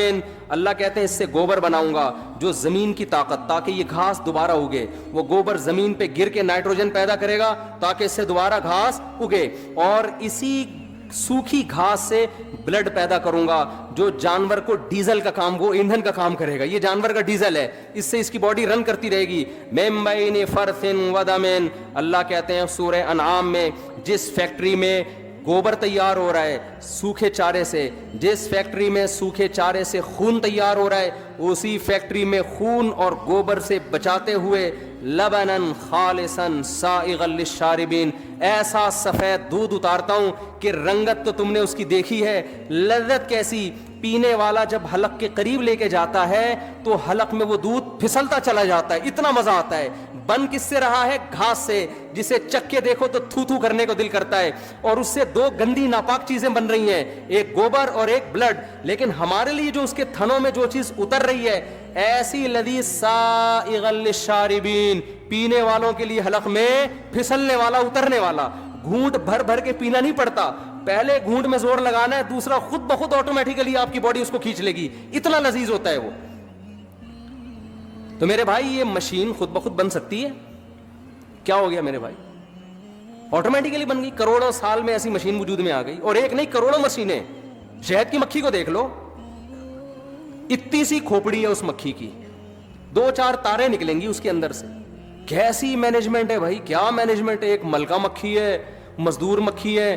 نر مکھیاں زیادہ ہو جائیں نا تو ان کو مارنے کے لیے کچھ مکھیاں الگ سے ہیں کہ یہ ان کی تعداد جب زیادہ ہو جائے گی تو ان کو میٹنگ کے لیے جو فیمیل مکھیاں ہیں وہ کم پڑ جائیں گی تو بدماشی پہ آ جائیں گے. یہ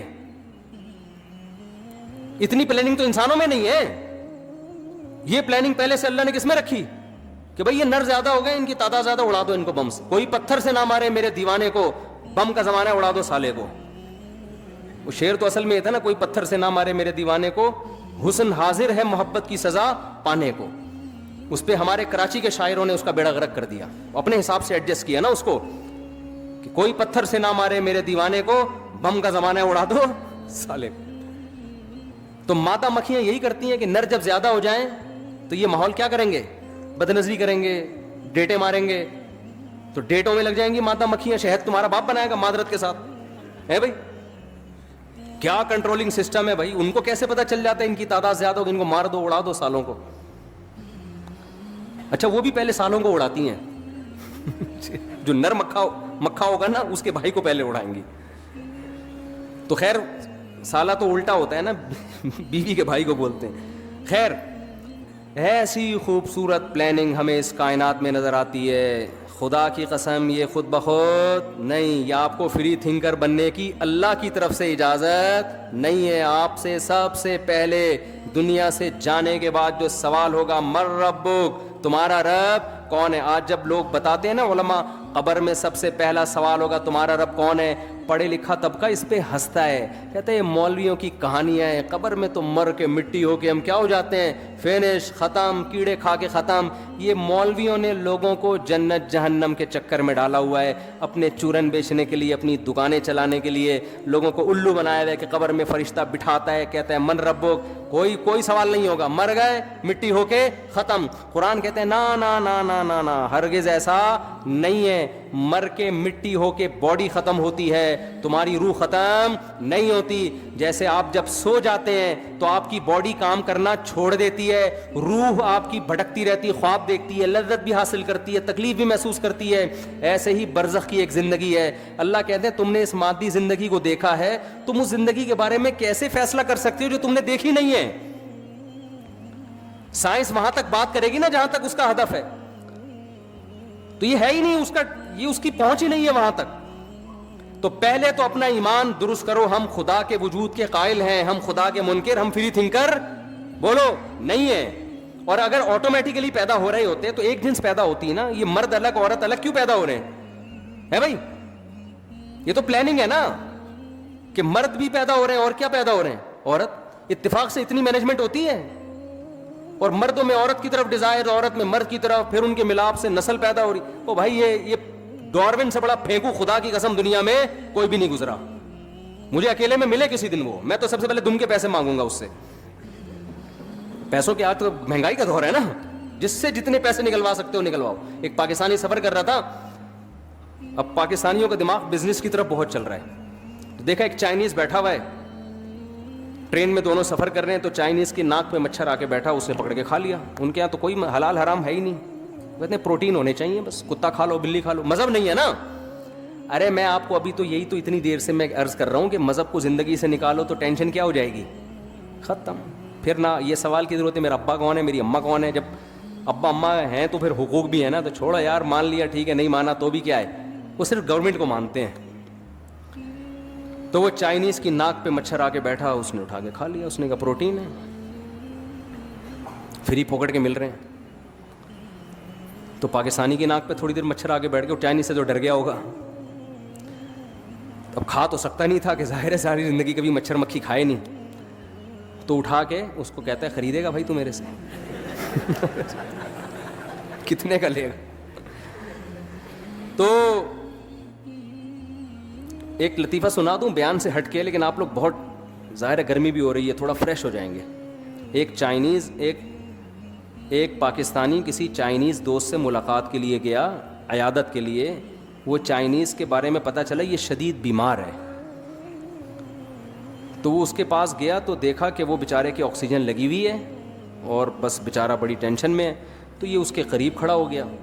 جیسے ہی قریب کھڑا ہوا ہے تو وہ چائنیز چیخنے لگا، چاں چیں پاں چیں چیں چاں پاں چاں نا، چیختے چیختے مر گیا. اس نے کہا یار میرا دوست مرتے مرتے کوئی عظیم بات کر کے گیا، ظاہر ہے مرتے ہوئے چیخ چلا کے کچھ وصیت کر کے گیا ہے کہ میرے بچوں کا خیال کرنا، یا کتے کا گوشت آدھا رہ گیا آدھا فریج میں پڑا ہوا ہے کھا لینا، کچھ بھی اہم بات کر کے گیا ہوگا، مرتے ہوئے اتنا چیخ چلا کے گیا. اس نے وہ ورڈنگ اس کی یاد کر لی نا، چاں چیں پواں وہاں کر کے نا رٹا لگا کے یاد کر لی کہ اس کی ٹرانسلیشن کروا. چائنا گیا بھائی یہ چاں چیں پواں کا مطلب کیا ہے، تو اس کا مطلب جو سامنے آیا وہ یہ تھا الو کے پٹھے آکسیجن کے پائپ سے پاؤں ہٹا. سمجھ رہے ہو؟ یہ اس کے قریب گیا، آکسیجن کے پائپ پہ پاؤں رکھ کے کھڑا ہوا تھا، اسی وجہ سے مرا ہے وہ. اس لیے چائنیز سے ڈیلنگ کرنے سے پہلے نا سوچا کریں، پتہ نہیں چلو چیں پاں پاں پاں میں کیا کہہ رہے ہیں یہ. تو میں جلدی سے بیان کو سمیٹ کے ختم کرتا ہوں. اس پہ کہنے کے لیے اور بہت کچھ ہے، اللہ کے وجود کے تو ہر ذرہ گواہی دے رہا ہے. آپ ایٹم کو توڑنا شروع کرو، الیکٹران پروٹون اور نیوٹران کا جو ایک نظام ہے نا نیوکلیس کا، اتنا خوبصورت پیچیدہ نظام ہے، وہ خود گواہی دے رہے ہیں کہ ہمیں کسی نے بنایا ہے. تو میں جو اصل بات کی طرف آیا تھا کہ آپ نے جب فری تھنکر کیوں بنتے ہیں، بیگم آپ سے پوچھ رہی میں آپ کی وائف ہوں، آپ کہتے ہیں اوں کر کے منہ اٹھا کے چلے جاتے ہیں. وجہ کیا ہے کہ جب بعض دفعہ جب ہم کسی سوال کا جواب دیتے ہیں نا تو اس سے ہماری جان چھوٹنے کے بجائے پھنس جاتی ہے، اس لیے ہم اگنور کر دیتے ہیں. ابے چھوڑو یار، یہ بیگم کیا ہوتا ہے، انگریز تو یہی ہے نا، بیگم کیا ہوتا ہے، میاں کیا ہوتا ہے. لیکن آپ نے اگر بیگم کو سوال کا جواب دے دیا جان چھڑانے کے لیے کہ ہاں مان لیا کہ تم میری بیوی ہو، جیسے خواتین لڑائی کر رہی ہوتی ہیں نا، کیا میں تمہاری بیوی نہیں، بول دیا مان لیا، بس اب تو جان چھوڑ دو نا، میں تم میری بیوی ہو، مان لیا نا، اب تو جان چھوڑ دو. جان چھوڑ جاتی ہے؟ نہیں. کہ کہ جب آپ نے مان لیا تو یہ انڈے 1 درجن 400 روپے کلو ٹماٹر چل رہا ہے، 10 کلو ٹماٹر لے آئیے ہے بھائی. اور یہ بجلی کا بل آیا ہوا ہے اتنے دنوں سے، اور یہ منع کی فیس بھی نہیں گئی ہے، اسکول والے بھی دھمکیاں دے کے جا رہے ہیں. تو آپ کیا کہو گے؟ یار نہ مانتا تو یہی کہو گے نا.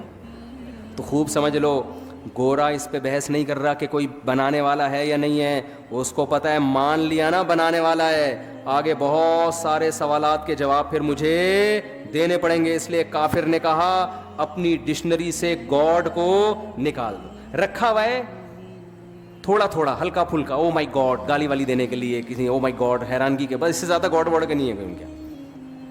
تھوڑا شادی بیاہ میں کبھی کبھار ان کے اتفاق سے شادی بھی ہو جاتی ہے، بہت ہی کم کیسز ہیں ان کے یہاں شادی واتی. ہمارے یہاں تو 7 8 نکاح ایک دن مسجد میں ہو رہے ہوتے ہیں. میں کہتا ہوں یہ گورا یہ منظر آگے دیکھ لے تو پاگل ہو جائے گا یار، تم لوگ کو اس کے علاوہ کوئی کام ہی نہیں ہے. تو ان کے ہاں 50 60 70 سال میں جا کے نکاح ہوتا ہے، اور وہ بھی بچے پہلے پیدا ہوتے ہیں. اس کے بعد انڈرسٹینڈنگ کہ بھائی دیکھیں اگر اب سمجھ میں آ رہا ہے ایک دوسرے کے ساتھ نباہ ہو سکتا ہے تو چلو کیا کر لو، شادی کر لو. بچے تمبو لگا رہے ہوتے ہیں اپنے ابا اماں کی شادی میں، حقیقت ہے. تو آپ نے اگر یہ مان لیا نا کہ کوئی کریٹر ہے تو اگلا سوال کھڑا ہوگا اس سے ہمارا رشتہ کیا ہے، وہ ہم سے کچھ چاہتا بھی ہے یا نہیں چاہتا. یہ سوال قرآن اٹھاتا ہے. یہ ہو نہیں سکتا کہ سب سے دیکھو باپ بیٹے کا رشتہ اتنا مضبوط نہیں ہے جتنا خالق اور مخلوق. خالق نے تو اپنے ارادے سے باپ کو بھی خالق نے بنایا نا، ہمارے والدین کو بھی. فوراً انسان کہے گا بھائی پھر سب سے پہلا حق کس کا ہے؟ بیوی سے پہلے کون ہے؟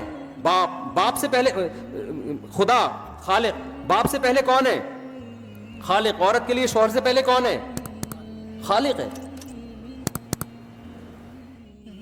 آپ دیکھیں شعبدے بازوں کے پیچھے لوگ جانا شروع کر دیتے ہیں، حالانکہ پتہ ہے کہ یہ پیر، یہ فقیر، یہ عامل لوگ اپنا فائدہ نہیں کر سکتے تو ہمیں فائدہ کہاں سے پہنچا سکتے ہیں؟ ان کی خود کی ٹانگ ٹوٹ جائے تو یہ جوڑ نہیں سکتے، یہ تو لوگوں کی پھونکے مار کے ٹانگیں کہاں سے جوڑیں گے؟ یہ تو یعنی کیسے انسان کی عقل اچک لی جاتی ہے شیطان کی طرف سے. تو اللہ فرماتے ہیں ایسے معبودوں کو پکارتے ہیں جو نہ فائدے کے نہ نقصان کے. ذالک هو الضلال البعید، یہ بہت بڑی گمراہی ہے، یعنی حق سے بہت دور کی گمراہی ہے، کیونکہ شرک سے بڑی گمراہی کوئی ہو نہیں سکتی. یدعو یہ پکارتے ہیں، لمن ایسی ذات کو، ضرہ جن کا نقصان اقرب من نفعہ ان کے نفع سے زیادہ ہے۔ ان کا نفع کیا ہے کہ بھئی کلچر کو فالو کریں گے تو جیسے ہندو بتوں کو کیوں پوجتے ہیں؟ اس لیے کہ بھائی ہم اپنے کلچر پہ چلیں گے، خاندانی روایات پہ چلیں گے تو خاندان سے کٹیں گے نہیں، یہ فائدے ہیں شرک کے۔ لیکن اللہ کہتے ہیں اس شرک کے جو نقصانات ہیں وہ اس کے فائدوں سے بہت زیادہ ہیں، تو ایسی ذات کو کیوں پکارتے ہو جس کے فائدوں سے زیادہ اس کے نقصانات ہیں؟ وہ نقصانات کیا ہیں کہ یہ تمہاری پکار کو سن نہیں سکتے اور آخرت میں اللہ اس کی سزا دے گا تمہیں۔ لبیس المولا، اللہ فرماتے ہیں کتنے برے دوست ہیں تمہارے معبود، ولبیس العشیر اور کتنے ہی برے ساتھی ہیں۔ اور جو ایمان لائے گا، آگے اللہ ان کا تذکرہ کر رہا ہے کہ جو خوشی ہو یا غم ہو اللہ کے دین کو ہر صورت میں انہوں نے فالو کرنا ہے۔ جو حقیقی ایمان والے لوگ ہیں ان کے ساتھ کیا ہوگا؟ ان اللہ یدخل الذین آمنوا، بے شک اللہ تعالیٰ داخل کرے گا ان لوگوں کو جو ایمان لائے، وعملوا الصالحات اور نیک اعمال کیے، یعنی چاہے فتنہ نیک اعمال پہ چلنے میں فتنہ ہو رہا تھا یا نہیں ہو رہا تھا، انہوں نے اعمال نیک اختیار کیے تو اللہ ان کو داخل کرے گا جناتن باغات میں، تجری من تحتها الانہار جن باغات کے نیچے نہریں بہتی ہیں۔ اللہ نے جہاں جنت کا تذکرہ کیا تو نہروں کا تذکرہ کیا۔ دیکھیں عربی میں 3 لفظ استعمال ہوتے ہیں، ایک ہے حدیقہ، ایک ہے بستان، ایک ہے جنت۔ حدیقہ باغیچے کو کہتے ہیں چھوٹا سا، بستان جو بڑا باغ ہوتا ہے جس کو ہم اردو میں باغ کہتے ہیں، اور حدیقہ کو اردو میں باغیچہ، اور جنت بڑے بڑے گہرے باغات، جیسے ہم جاتے ہیں نا مری میں اور ناران کاغان میں، تو وہاں باغ نہیں ہوتے بلکہ وہ تو پوری ایک گرینری کا ایک نہ ختم ہونے والا ایک سلسلہ شروع ہوتا ہے جن کے نیچے نہریں بہہ رہی ہوتی ہیں۔ تو اللہ فرماتے ہیں ایسے باغات میں داخل کروں گا کہ جن کے نیچے نہریں بہتی ہوں گی۔ ان اللہ یفعل ما یرید، اللہ جس چیز کا ارادہ کرتا ہے اللہ اس کو کر گزرتا ہے۔ تو اللہ نے نیک لوگوں کے لیے جنت کا وعدہ کیا۔ آپ کو پتہ ہے نا پچھلے رکوع میں اللہ نے قیامت کی ہولناکیوں کا تذکرہ کیا اور نافرمانوں کی آگ کا تذکرہ کیا، اور پھر اللہ نے فرمایا تھا اللہ اپنے بندوں کے لیے ظالم نہیں ہے۔ تو یہ کیسے ہو سکتا ہے کہ نافرمانوں کو اللہ آگ کا عذاب دے اور فرمانبرداروں کو بہت بہترین بدلہ نہ دے؟ تو بہترین بدلہ جنت کی صورت میں ہے۔ اب چونکہ یہ سورہ حج بھی مکی صورت ہے، نبی صلی اللہ علیہ وسلم کا مقابلہ چل رہا تھا مشرکین مکہ سے، وہ ہر وقت کوشش میں لگے ہوئے تھے کہ اسلام پھیلے نہیں، لیکن روز بروز اسلام پھیلتا جا رہا تھا، نبی صلی اللہ علیہ وسلم کی مدد ہوتی جا رہی تھی، اسلام کا حلقہ وسیع ہوتا جا رہا تھا۔ تو ایسے مشرکین، ایسے کافر جو اسلام کو دیکھ کے جلتے تھے، یغیظ کا معنی جو اسلام گویا ان کو غصہ دلا رہا تھا کہ میں کیوں پھیل رہا ہوں، میں کیوں پھل رہا ہوں۔ تو اللہ نے ان لوگوں کو مایوس کرنے کے لیے کہا کہ دیکھو تم یہ چاہتے ہو کہ اسلام ختم ہو جائے اور خدا جو ہے وہ پیغمبر کی مدد چھوڑ دے، تو جو شخص بھی یہ چاہتا ہے کہ اللہ محمد صلی اللہ علیہ وسلم کی مدد چھوڑ دے، تو اللہ اسے ایک طریقہ بتا رہے ہیں مایوس کرنے کے لیے کہ بھائی دیکھو یہ تو جب تک آسمان سے وہی پیغمبر پر آئے گی تو مدد ہوتی رہے گی۔ اللہ نے وہی نازل اس لیے کی ہے تاکہ یہ وہی کا پیغام دنیا تک پہنچے۔ تو تمہارے پاس اگر یہ طریقہ ہے نا کہ تم رسی آسمان تک باندھو اور رسی پہ چڑھ کے وہی کا سلسلہ ہی کاٹ ڈالو، تو جا کے وہی کا سلسلہ کاٹ ڈالو، اس سے کیا ہوگا؟ وہی بند ہو جائے گی اور اللہ پھر محمد صلی اللہ علیہ وسلم کی مدد کرنا اور آپ کے ذریعے لوگ اپنا پیغام لوگوں تک پہنچوانے کا عمل چھوڑ دے گا۔ ظاہر ہے ایسا ہو نہیں سکتا، تو جب یہ نہیں ہو سکتا، اوپر سے وہی کا سلسلہ نہیں بند ہو سکتا، تو پھر تم پیغمبر صلی اللہ علیہ وسلم کو شکست بھی نہیں دے سکتے، کیونکہ جو کچھ نبی کر رہے ہیں وہ تو خدائی تعلیمات کی بیس پہ کر رہے ہیں، یہ تو خدا کروا رہا ہے، تو خدا آپ کو بچائے گا بھی اور اللہ آپ کو دنیا میں غالب بھی کرے گا۔ تو اس لیے اللہ نے فرمایا من کان یظن ان لن ینصرہ اللہ فی الدنیا والآخرہ، جو شخص یہ سمجھتا ہے کہ اللہ پیغمبر صلی اللہ علیہ وسلم کی دنیا اور آخرت میں مدد نہیں کرے گا، یعنی اس بات کا امکان ہے کہ اللہ مدد نہ کرے، اور وہ اس کا یہ خیال ہے کہ اللہ تعالیٰ مدد چھوڑ دے گا، اور جیسے مشرکین کا یہ خیال تھا یہ وقتی ہے اور یہ سب ختم ہو جائے گا، تو اللہ کہیں گے کہ وہ تجربہ کر کے دیکھ لے، اوپر جا کے وہی کا سلسلہ کاٹ دے۔ اگر کٹ جاتا ہے تو اس کا مطلب واقعی اللہ مدد نہیں کرے گا، اور یہ وہی کا سلسلہ نہیں کٹتا تو تمہارا گمان غلط ہے، تم یہ جو کہہ رہے ہو اللہ مدد نہیں کرے گا یہ غلط سوچ ہے تمہاری۔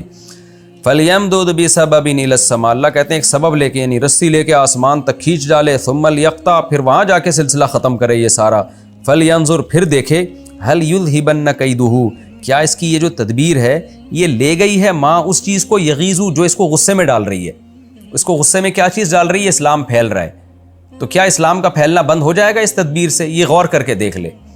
وَكَذَلِكَ أَنزَلْنَاهُ آيَاتٍ بَيِّنَاتٍ، اسی طرح ہم نے واضح نشانیاں، واضح آیات نازل کی ہیں، یعنی قرآنی آیات. وَأَنَّ اللَّهَ يَهْدِي مَن يُرِيدُ، اور اللہ اسی کو ہدایت دیتا ہے جو چاہتا ہے. یرید کا دو مطلب ہو سکتا ہے، دو مطلب ہو سکتے ہیں کہ اللہ اسی کو ہدایت دیتا ہے جس کو اللہ چاہتا ہے، اور دوسرا مطلب یہ کہ اللہ اسی کو ہدایت دیتا ہے جو خود چاہتا ہے ہدایت. دونوں مطلب کا ایک ہی مطلب نکلے گا. ظاہر ہے اللہ بھی اسی کو چاہتا ہے جو خود چاہتا ہے ہدایت، اور یعنی جب تک تم چاہو گے نہیں اللہ ہدایت دے گا نہیں. یعنی دلائل تو اللہ دیتا رہے گا لیکن ہدایت اسی کو ملے گی جو چاہتا ہو کہ مجھے سیدھا راستہ ملے. آگے اللہ تعالیٰ اہل ایمان کی تسلی کے لیے آیت نازل کی اللہ نے کہ دیکھو پریکٹیکلی جو فیصلہ ہے، عملی جو فیصلہ ہے وہ قیامت کے دن ہوگا. ابھی تو دلائل کی دنیا میں فیصلہ ہوگا، جو ماننا چاہے گا مانے گا، نہیں ماننا چاہے گا نہیں مانے گا. اصل فیصلہ قیامت کے دن ہوگا. دنیا میں جتنے اس وقت مشرکین یعنی مکہ اور مدینہ میں مذاہب تھے اللہ نے ان سب کا تذکرہ کیا. ان الذین آمنوا والذین ہادوا، بے شک وہ لوگ جو ایمان لائے اور جو یہودی ہیں، والصابئین، جو بھی کسی بھی مذہب سے باغی ہو کر باطل مذہب انہوں نے اختیار کیا، والنصارى اور عیسائی، والمجوس اور آگ کی پوجا کرنے والے، والذین اشرکوا اور عام مشرکین جو شرک کرتے ہیں، بتوں کی پوجا کرتے ہیں. ان اللہ یفصل بینہم یوم القیامہ، اللہ کسی کو بھی ایسے چھوڑے گا نہیں، قیامت کے دن سب کے درمیان اللہ فیصلہ کر دے گا. ان اللہ علی کل شیء شہید، اللہ ہر چیز پر گواہ ہے. دنیا میں تو سب مذاہب چل رہے ہیں لیکن اللہ قیامت کے دن دودھ کا دودھ اور پانی کا پانی کر دے گا. آگے اللہ تعالیٰ شکایت کرتے ہیں انسان سے کہ دیکھو انسان، تم نے جو مختلف قسم کے مذاہب گڑھ لیے ہیں یہ تو تمہاری اپنی پیداوار ہے. اس کائنات کا میں رہنے کا تقاضا یہ تھا کہ کائنات کی ہر چیز جیسے خدا کے حکم کے تابع ہے تو تمہیں بھی خدا سے پوچھنا چاہیے تھا کہ صحیح کیا ہے غلط کیا ہے، اس کے فرما بردار بن کے رہنا چاہیے تھا تمہیں. تو اس لیے اللہ نے آگے دلیل دی، الم تر ان اللہ، اے مخاطب کیا تو دیکھتا نہیں ہے کہ اللہ تعالیٰ وہ ذات ہے، یسجد لہ من فی السماوات ومن فی الارض، کہ جو کچھ مخلوق آسمانوں میں اور زمین میں سب اسی کو سجدہ کر رہے ہیں. دیکھیں سجدہ کرنا یہ کنایہ ہے انقیاد، اطاعت سے، کہ آسمان کی اور زمین کی ہر مخلوق چاہے وہ جانور بھی کیوں نہ ہو وہ سب خدا کے حکم کو فالو کر رہے ہیں. یعنی جس راستے پہ خدا نے ان کو ڈال دیا وہ چلتے چلے جا رہے ہیں، اگرچہ وہ اضطراری ہیں. اضطراری کا مطلب اپنا اختیار نہیں ہے ان کا، لیکن وہ تابع ہو چکے ہیں. تو انسان کو چونکہ اللہ نے اختیار دیا ہے اس لیے کچھ انسان تابع ہیں کچھ تابع نہیں ہیں. تو جب ساری کائنات اللہ کے تابع ہے تو انسان کو بھی چاہیے تھا کہ سارے انسان اللہ کے تابع ہو جائیں. تو سجدہ میں چونکہ انسان سامنے سر رکھ کے مکمل فرما بردار بن جاتا ہے تو یہ مکمل فرما برداری کو سجدے کے لفظ سے تعبیر کیا. اے مخاطب کیا تو دیکھتا نہیں ہے کہ اللہ وہ ذات ہے جس کے لیے آسمانوں اور زمین کی مخلوق اس کے سارے اس کے فرما بردار ہیں. والشمس والقمر، سورج اور چاند بھی اس کو سجدہ کرتے ہیں. کیا مطلب؟ مکمل اس کے فرما بردار ہیں. والنجوم، اور ستارے بھی، والجبال، اور پہاڑ بھی، اور درخت بھی، اور چوپائے بھی، وکثیر من الناس، اور بہت سے لوگ بھی. یعنی جو نافرمان اللہ ان کو خطاب کر رہے ہیں کہ انسانوں میں بھی سارے سرکش نہیں ہوتے، تو ان لوگوں کی فہرست میں کیوں نہیں آ جاتا جو خدا کو مان کے چلتے ہیں، خدا کی مان کے چلتے ہیں. وکثیر حق علیہ العذاب، لیکن انسانوں میں بہت سے ایسے بھی ہیں جن پر عذاب ثابت ہو چکا ہے، وہ خدا کو سجدہ نہیں کرتے یعنی اس کی فرما برداری نہیں کرتے. ومن یہن اللہ فما لہ من مکرم، واقعی جس کو اللہ رسوا کر دے اس کو کوئی عزت دینے والا نہیں ہے. تو یہ وہ انسان ہیں جن کو خدا نے ذلیل کر دیا ہے، جو خدا کو سجدہ نہیں کر رہے، جو خدا کی مکمل اطاعت نہیں کر رہے. تو یہ وہ لوگ ہیں جن کی مقدر میں رسوائی ہے. ان اللہ یفعل ما یشاء، اللہ جو چاہتا ہے کر گزرتا ہے. تو اللہ نے ان بدبختوں کی رسوائی کا فیصلہ کر لیا، لہذا یہ رسوا ہوں گے. ہادانی خصمانی، پیچھے جو مختلف مذہبوں کا ذکر تھا نا، ایمان والے، یہودی، عیسابی، نصارہ، اس میں اللہ ایمان والوں کو اور دیگر تمام مذاہب کو الگ کر کے دو قسم قرار دیتے ہیں کہ ہادانی خصمان، یہ دو جماعتیں، ایک طرف اسلام اور ایک طرف اسلام کے علاوہ جتنے بھی مذاہب ہیں. تو اللہ کہتے ہیں یہ دو جماعتیں تمہارے سامنے، اختصموا فی ربہم، یہ اپنے رب کے بارے میں جھگڑا کر رہے ہیں. عیسائی کہتے ہیں عیسیٰ خدا کے بیٹے، یہودی کہتے ہیں کہ اللہ نے موسیٰ کو پیغمبر بنایا، عیسیٰ کو نہیں بنایا. اور مشرکین مکہ کہتے ہیں، یا آج کے ہندو کہتے ہیں کہ جو خدا ہے اس نے ان بتوں کی بھی عبادت کی ہمیں اجازت دی ہے. تو جو بھی مذاہب کا اختلاف ہے وہ تو اصل میں خدا کے بارے میں ہے، خدا کی تعلیمات کے بارے میں. اللہ کہتے ہیں یہ سب رب کے بارے میں جھگڑا کر رہے ہیں. فالذین کفروا، لیکن جو انکار کرے گا نا، جو اوریجنل خدائی تعلیمات ہیں ان سے جو انکار کرے گا انجام بہت بھیانک ہوگا۔ یعنی اس اختلاف کو تم ہلکا مت سمجھو، قرآن یہ بتانا چاہ رہا ہے۔ دنیا میں تو ہم کہتے ہیں نا ہر آدمی اپنے مذہب میں آزاد ہے اور ہر ایک کی اپنی تھیوری، اپنا ایک نظریہ ہوتا ہے، بڑا آسان لفظ ہے، لیکن اللہ کہتا ہے اس کو ہلکا مت سمجھو۔ جو بھی منکر ہوگا خدائی تعلیمات کا، ان کے لیے قطعت لہم ثیاب من نار، ثوب عربی میں کپڑے کو کہتے ہیں، ثیاب اس کی جمع، آگ کے کپڑے ہوں گے جو ان کے لیے کاٹے جائیں گے۔ کاٹے جانے کا مطلب یہ ہے، ہم کہتے ہیں نا اس کے لیے کپڑا کاٹ دو یعنی سی دو اس کے لیے، تو اللہ کہتے ہیں آگ کے کپڑے ہوں گے جو کاٹے جائیں گے۔ تو کپڑا لباس اس لیے کہ آگ نے چاروں طرف سے گھیرا ہوا ہوگا، تو الگ سے کوئی لباس نہیں ہوگا آگ کا، بلکہ جو آگ نے چاروں طرف سے ان کو گھیرا ہوا ہوگا، اسی گھیرنے کے عمل کو اللہ نے لباس سے تعبیر کیا ہے۔ یصب من فوق رؤوسہم، بہایا جائے گا ان کے سروں کے اوپر سے، الحمیم، کھولتا ہوا پانی، یصہر بہ، جس سے گل جائے گا، ما فی بطونہم، جو ان کے پیٹ، بطن کہتے ہیں پیٹ کو، ان کے پیٹوں میں جو آتے ہیں وہ بھی گل جائیں گی، والجلود، اور ان کی کھال بھی گل جائے گی، اللہ ہم سب کو محفوظ رکھے۔ وَلَهُم مَّقَامِعُ مِنْ حَدِيدٍ، اور ان کے لیے لوہے کے گزند ہوں گے۔ یعنی روایات میں آتا ہے کہ جب یہ جہنم سے باہر نکلنے کی کوشش کریں گے نا، فرشتے ان کو اس لوہے کی روڈوں سے ماریں گے ان کو۔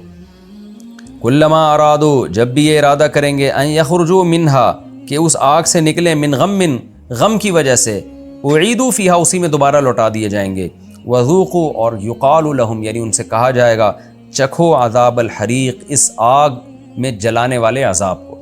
اللہ ہم سب کو اس آگ سے پناہ میں رکھے، ہم سب کو اس آگ سے محفوظ رکھے۔ تو پچھلے رکوع میں قیامت کی ہولناکیوں کا تذکرہ تھا اور قیامت کو اللہ نے ثابت کیا تھا کہ آ کے رہے گی۔ اس رکوع میں اللہ نے بتایا ہے کہ جو نہیں مانتے اور جو اپنے اعمال کی اصلاح نہیں کرتے ان کا حشر کیا ہوگا قیامت کے دن۔ یہ ہمارا رکوع کمپلیٹ ہو گیا، اللہ ہمیں اس عذاب سے محفوظ رکھے۔ اگلا رکوع اب میں شروع کرتا ہوں، سورہ حج کا رکوع نمبر 3 اور 17ویں پارے کا رکوع نمبر 10۔ حسب معمول اس رکوع کا مختصر لفظی ترجمہ، مختصر گرامر کے ساتھ، پھر انشاءاللہ اس کی تشریح ہوگی۔ ان اللہ یدخل الذین آمنوا، بے شک اللہ داخل کرے گا ان لوگوں کو جو ایمان لائے، وعاملوا الصالحات، اور انہیں نیک اعمال کیے، جنات، باغات میں، تجری من تحتها الانہار، جن کے نیچے نہریں بہتی ہیں، یحلون، حلیہ کہتے ہیں لباس کو، جو بھی جوڑا ہوتا ہے نا، جوڑا، اس کو حلیہ کہتے ہیں۔ تو حلہ یحلی کا معنی جوڑا پہنانا یا کوئی بھی لباس پہنانا۔ یحلون فیہا، اس جنت میں وہ پہنائے جائیں گے، من اساورا، کنگن، اسورا، سوار عربی میں کنگن کو کہتے ہیں، اس کی جمع اسورا بھی اسورا آتی ہے، اور اسورا کی پھر جمع آتی ہے اساور، یعنی جمع الجمع ہے، جمع کی بھی جمع، جس کو جمع اقصا کہتے ہیں۔ خیر گرامر کی بات ہے، آپ کو نہ بھی سمجھ میں آئے تو بس اتنا کہ کنگنوں کو کہا جاتا ہے کہ پہنائے جائیں گے اس میں وہ کنگن، من ذہب، سونے کے، ولؤلؤا، اور موتی، ولباسہم، اور لباس ہوگا ان کا، فیہا، اس جنت میں، حریر، ریشم، وہدو، اور ان کی رہنمائی کی جائے گی، الی الطیب من القول، پاکیزہ بات کی طرف، وہدو الی، اور ان کی رہنمائی کی جائے گی، الی صراط الحمید، محمود راستے کی طرف۔ ان الذین کفروا، بے شک وہ لوگ جو کافر ہوئے، ویصدون عن سبیل اللہ، اور روکتے ہیں وہ لوگ اللہ کے راستے سے، والمسجد الحرام، اور مسجد حرام سے روکتے ہیں، الذی، وہ مسجد حرام، جعلناہ للناس، جس کو ہم نے لوگوں کے لیے بنایا۔ کیسا بنایا؟ سواءن، اصل میں تھا سواءن، تو ملا کے پڑھا جاتا ہے سواءن العاکف، کہ اس میں عاکف کہتے ہیں قرار، معتکف کہتے ہیں نا جو ہی قرار کر کے بیٹھ جائے، تو وہاں کے مقامی رہنے والے، فیہی، اس مسجد حرام میں، والباد، اور باہر سے آنے والے، بادی، بدا یبدو، یعنی بدو عربی میں کہتے ہیں گاؤں کے، دیہات کے لوگوں کو، یعنی جو وہاں رہتا ہے اور باہر سے آتا ہے وہ سب اس میں برابر ہیں۔ تفسیر میں اس کی ڈیٹیل انشاءاللہ آئے گی۔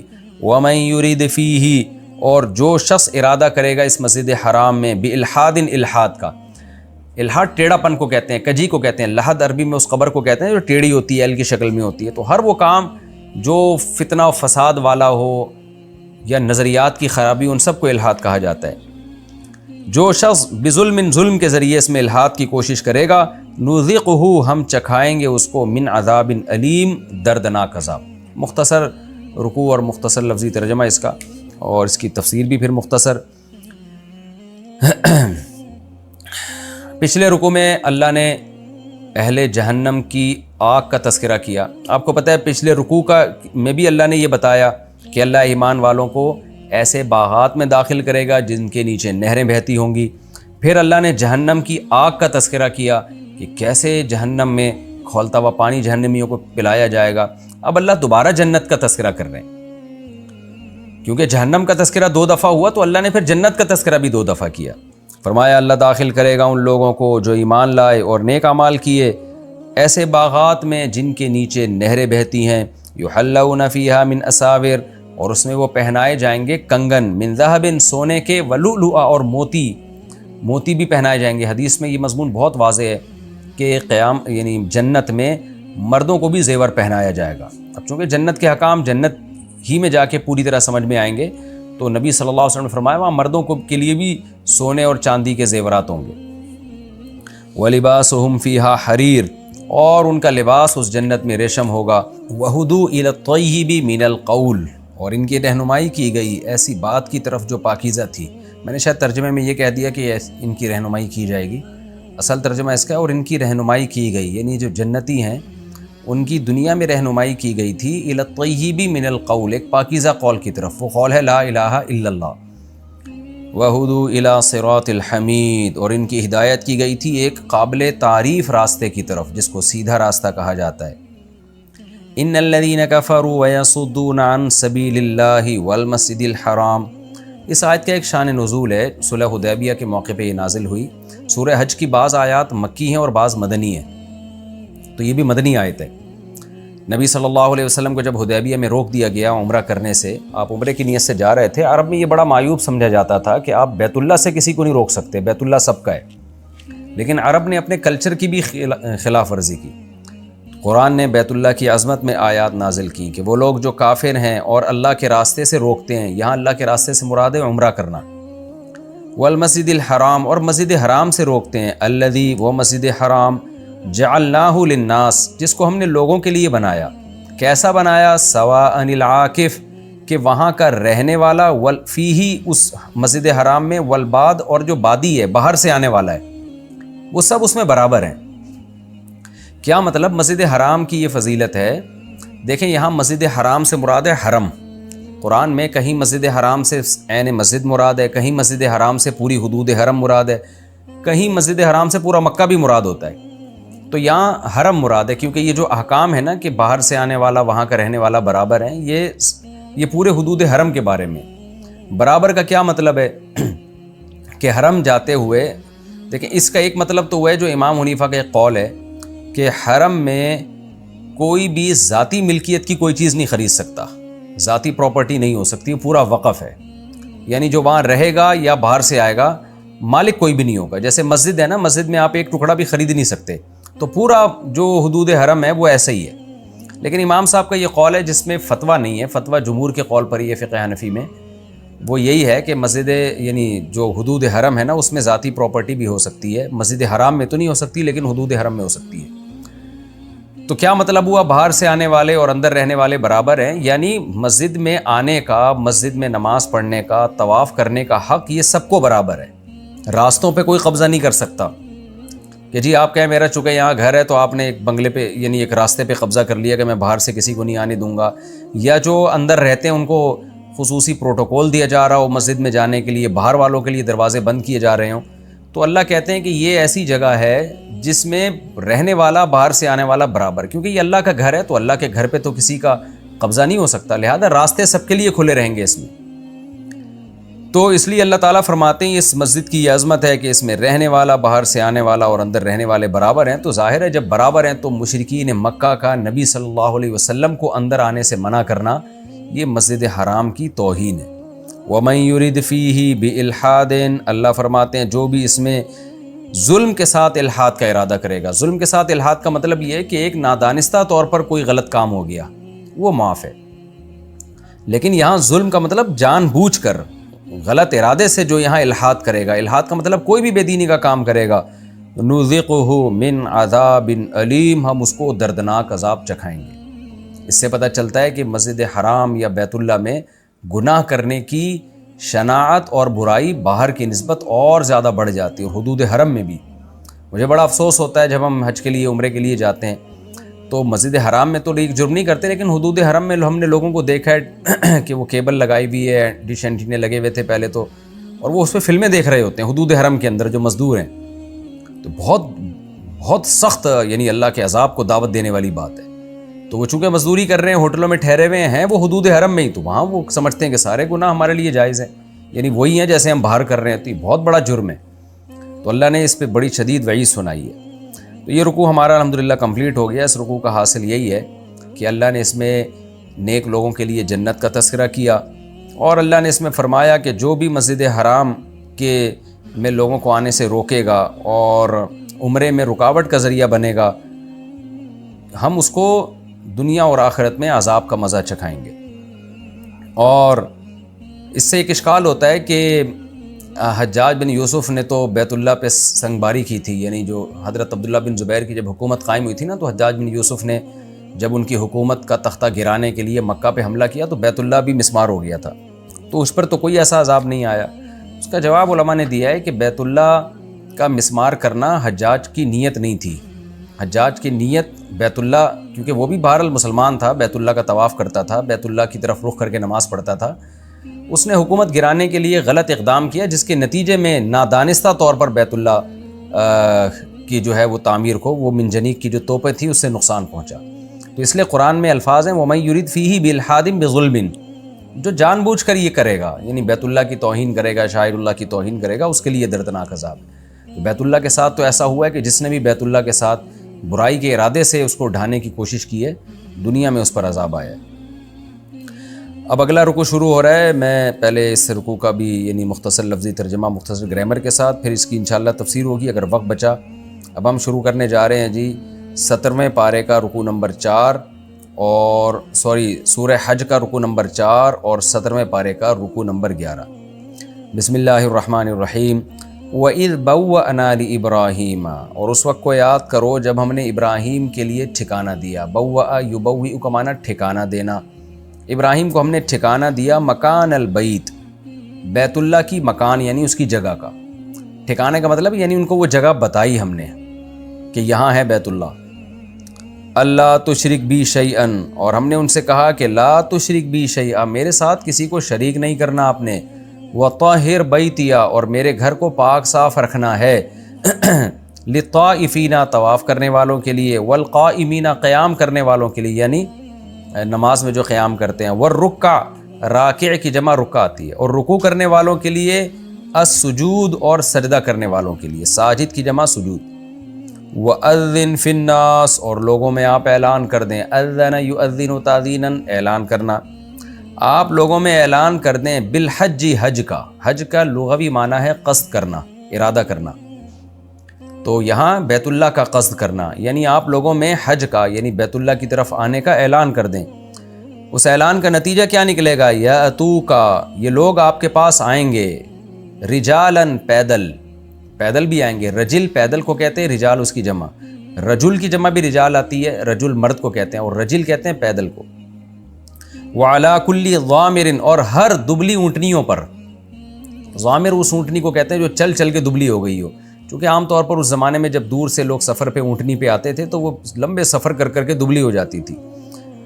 اور ہر دبلی اونٹنیوں پر. یاتینا، جو چل کے آئیں گی. من کل فج عمیق، دور دراز راستوں سے. فج کا معنی فجاج کشادہ راستے کو بولتے ہیں، یعنی دور دراز راستوں سے. عمق گہرائی کو بولتے ہیں، گہرائی سے مراد دور دراز. دور دراز راستوں سے وہ اونٹنیاں چل کے آئیں گی. لیشہدوا، تاکہ لوگ مشاہدہ کریں گے. منافع، ان فائدوں کا. لہم، جو ان کے لیے ہیں. وَيَذْكُرُوا اسْمَ اللَّهِ، اور اللہ کا نام لیں. فی ایام معلومات، مخصوص ایام میں، یعنی بقرعید کے جو ایام ہیں. علی ما رزقہم، ان جانوروں پر جو اللہ نے ان کو بطور رزق دیے ہیں. من بہیمہ، بہیمہ عام چوپایوں کو کہتے ہیں، اور الانعام نام کی جمع مخصوص چوپائے، جو گائے بکرا، یہ جو 4 چوپائے ہوتے ہیں جن کو ہم ذبح کرتے ہیں.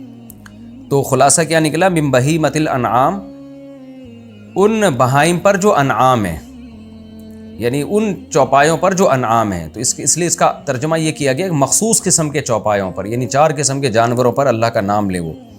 فَكُلُوا مِنْهَا، پس خود بھی ان جانوروں میں سے کھاؤ. وَأَطْعِمُ الْبَائِسَ اور کھلاؤ، اطعما یطعم اطعامن کا معنی کھلانا، اور کھلاؤ البائس محتاج کو، الفقیر اور فقیر کو، باعث کا معنی بھی جو بیچارہ تنگی کی حالت میں، ان کو بھی کھلاؤ۔ ثم پھر اس کے بعد ثم لیقضوا، اصل میں تھا لیقضوا، قضا یقضی کا معنی چکانا، پھر ان کو چاہیے کہ یقضوا تفثہم، تفث کہتے ہیں میل کچیل کو، اپنا میل کچیل کو دور کریں، یعنی اس کو چکائیں۔ یہاں چکائیں کا مطلب یہ ہوگا کہ یقضوا تفثہم، اپنے میل کچیل کو دور کریں جو احرام سے کھلنے کے بعد۔ تفسیر میں انشاءاللہ پوری ڈیٹیل سمجھ میں آئے گی۔ وَلْيُوفُوا نُذُورَهُمْ اور اپنی نظروں کو پورا کرو۔ نظر منت کو کہتے ہیں، نذور اس کی جمع، یہاں منت سے مراد جو حج کے واجبات ہیں تمہارے اوپر ان کو پورا کرو۔ وَلْيَطَّوَّفُوا اور چاہیے کہ یہ لوگ طواف کریں، بِالْبَيْتِ الْعَتِيقِ اس گھر کا جو آزاد گھر ہے، یعنی عزت والا گھر ہے۔ ذالک اللہ فرماتے ہیں یہ حکام ہیں جو ہم نے تمہیں دیے ہیں۔ وَمَن يُعَظِّمْ حُرُمَاتِ اللَّهِ جو اللہ کے احکام کی تعظیم کرتا ہے، حرمہ کہتے ہیں حرمت کہتے ہیں نا، جو اللہ کی حدود، اللہ کی باؤنڈری جس کی رعایت ہم نے کرنی ہے، تو اس سے مراد اللہ کے ہر قسم کے احکام، جو اللہ تعالیٰ کے احکامات کی تعظیم کرتا ہے، فَهُوَ خَيْرٌ لَهُ تو یہ تعظیم کرنا اس کے لیے بہتر ہے، عند ربہ اس کے رب کے نزدیک۔ وَأُحِلَّتْ لَكُمُ الْأَنْعَامُ اور تمہارے لیے حلال کر دیے گئے ہیں چوپائے، إِلَّا مَا سوائے ان چوپایوں کے یتلا علیکم جو تم پر تلاوت کیے گئے ہیں، یعنی جن کی حرمت تمہیں بیان کر دی گئی ہے۔ فَاجْتَنِبُوا الرِّجْسَ مِنَ الْأَوْثَانِ پس تم اجتناب کرو، وثن بت کو کہتے ہیں، اوثان اس کی جمع، رجس ناپاکی، جو بتوں کی ناپاکی ہے اس سے اجتناب کرو۔ وَاجْتَنِبُوا قَوْلَ الزُّورِ اور جھوٹی بات سے بھی اجتناب کرو۔ حُنَفَاءَ لِلَّهِ اپنے رخ کو پھیرتے ہوئے اللہ کی طرف، حنیف کہتے ہیں ہٹنا، مائل ہونا، یعنی باطل سے ہٹ کے خدا کی طرف مائل ہونا۔ غیر مشرکین بہ اس کے ساتھ شرک نہیں کرتے ہوئے۔ ومن یشرک باللہ جو اللہ کے ساتھ شرک کرتا ہے، فکأنما گویا کہ وہ خر من السماء آسمان سے گرا، خرہ کا معنی گر جانا، فتخطفہ الطیر پھر پرندے اس کو اچک رہے ہیں، اس کی بوٹیاں نوچ رہے ہوں، خطف یخطف کا معنی اچکنا، او تہوی بہ الریح یا ہوا اس کو لے کر گرا رہی ہو کہیں، ہوا یہوی ہوین کا معنی اوپر سے بلندی سے گرنا، ہوا نے اس کو گرا دیا ہو، فی مکان سحیق بہت دور کے مقام میں، ہوا نے بہت بلندی سے لے کے بہت دور لے جا کے اس کو پھینک دیا ہو۔ ذالک یہ ایک حکم تھا جو ہم نے تمہیں بیان کیا۔ پھر آگے اللہ فرماتے ہیں ایک اور اصولی بات، وَمَن يُعَظِّمْ شَعَائِرَ اللَّهِ جو اللہ کے شاعر کی تعظیم کرتا ہے۔ شاعر اللہ بار بار میں ایکسپلین کر چکا ہوں، ہر وہ چیز جس کی نسبت اللہ کی طرف ہو اور اللہ کی پہچان ہو، جیسے مسجد ہے، بیت اللہ ہے، رمضان ہے، یہ جتنے بھی اللہ کے حکام ہیں نا جو اللہ کے ساتھ خاص ہیں، جو ایک علامت ہیں مذہب کی، وہ تمام چیزیں شاعر اللہ کہلاتی ہیں۔ جو اللہ کے شاعر کی تعظیم کرتا ہے، فَإِنَّهَا تو یہ تعظیم کرنا من تقوی القلوب دل کے تقوی کی علامت ہے۔ لَكُمْ فِيهَا مَنَافِعُ تمہارے لیے اس میں بہت سے فائدے ہیں، یعنی ان جانوروں میں، اِلَىٰ أَجَلٍ مُّسَمًّى ایک خاص مدت تک کے لیے، ثُمَّ مَحِلُّهَا پھر ان جانوروں کا ٹھکانہ إِلَى الْبَيْتِ الْعَتِيقِ بیت اللہ ہے جو آزاد ہے۔ تفسیر میں انشاءاللہ اس کی ڈیٹیل آئے گی۔ یہ جی ہمارا مختصر لفظی ترجمہ ہو گیا، اب میں اس کی تفسیر کی طرف جاتا ہوں، کیونکہ بیت اللہ کا تذکرہ آیا نا پچھلے رکوع میں، بیت اللہ جانے سے مشرکین نے روک دیا، تو اب اللہ تعالیٰ بیت اللہ کی عظمت بیان کر رہے ہیں۔ اللہ تعالیٰ چاہتے ہیں دنیا میں توحید ہو، اللہ کی عبادت ہو، تو بیت اللہ اس عبادت کا مرکز ہے۔ تو اللہ بیت اللہ کی ہسٹری بیان کر رہے ہیں کہ اس وقت کو یاد کرو جب ہم نے ابراہیم کو بیت اللہ کا ٹھکانہ دکھایا کہ یہ ہے اللہ کا گھر، یہاں اپنے اللہ کا گھر بنانا ہے۔ تو یہ جو بیت اللہ بنا ہوا ہے یہ انسان کی اختراع نہیں ہے، دنیا میں جتنی بھی مذہبی عبادت خانے لوگوں کے گڑھے ہوئے ہیں، لوگوں نے بنا دیے، لیکن اللہ کہتے ہیں دیکھیں اگر انسان نے بیت اللہ کو خود اپنی رائے سے گڑھا ہوتا نا تو کبھی بھی مکہ میں نہ کرتا وہ یہ کام، کیونکہ کسی انسان کا دماغ ایسی بیابان زمین کی طرف جا ہی نہیں سکتا۔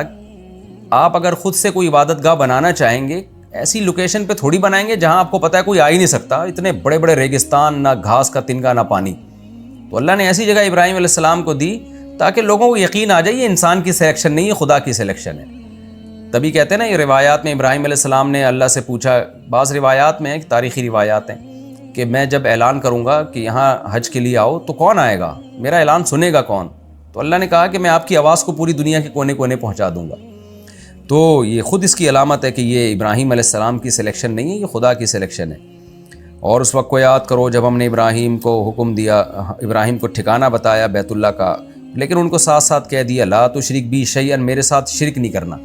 دنیا میں بیت اللہ اور بیت اللہ سے منسلک جتنی مسجدیں ہیں جن کا رخ بیت اللہ کی طرف ہے، یہ واحد عبادت گاہیں جہاں شرک نہیں ہوتا۔ اس کے علاوہ دنیا میں ہر عبادت گاہ میں شرک ہے، کہیں بھی آپ دنیا میں چلے جائیں خدا کے علاوہ بھی بہت سوں کو پکارا جا رہا ہے۔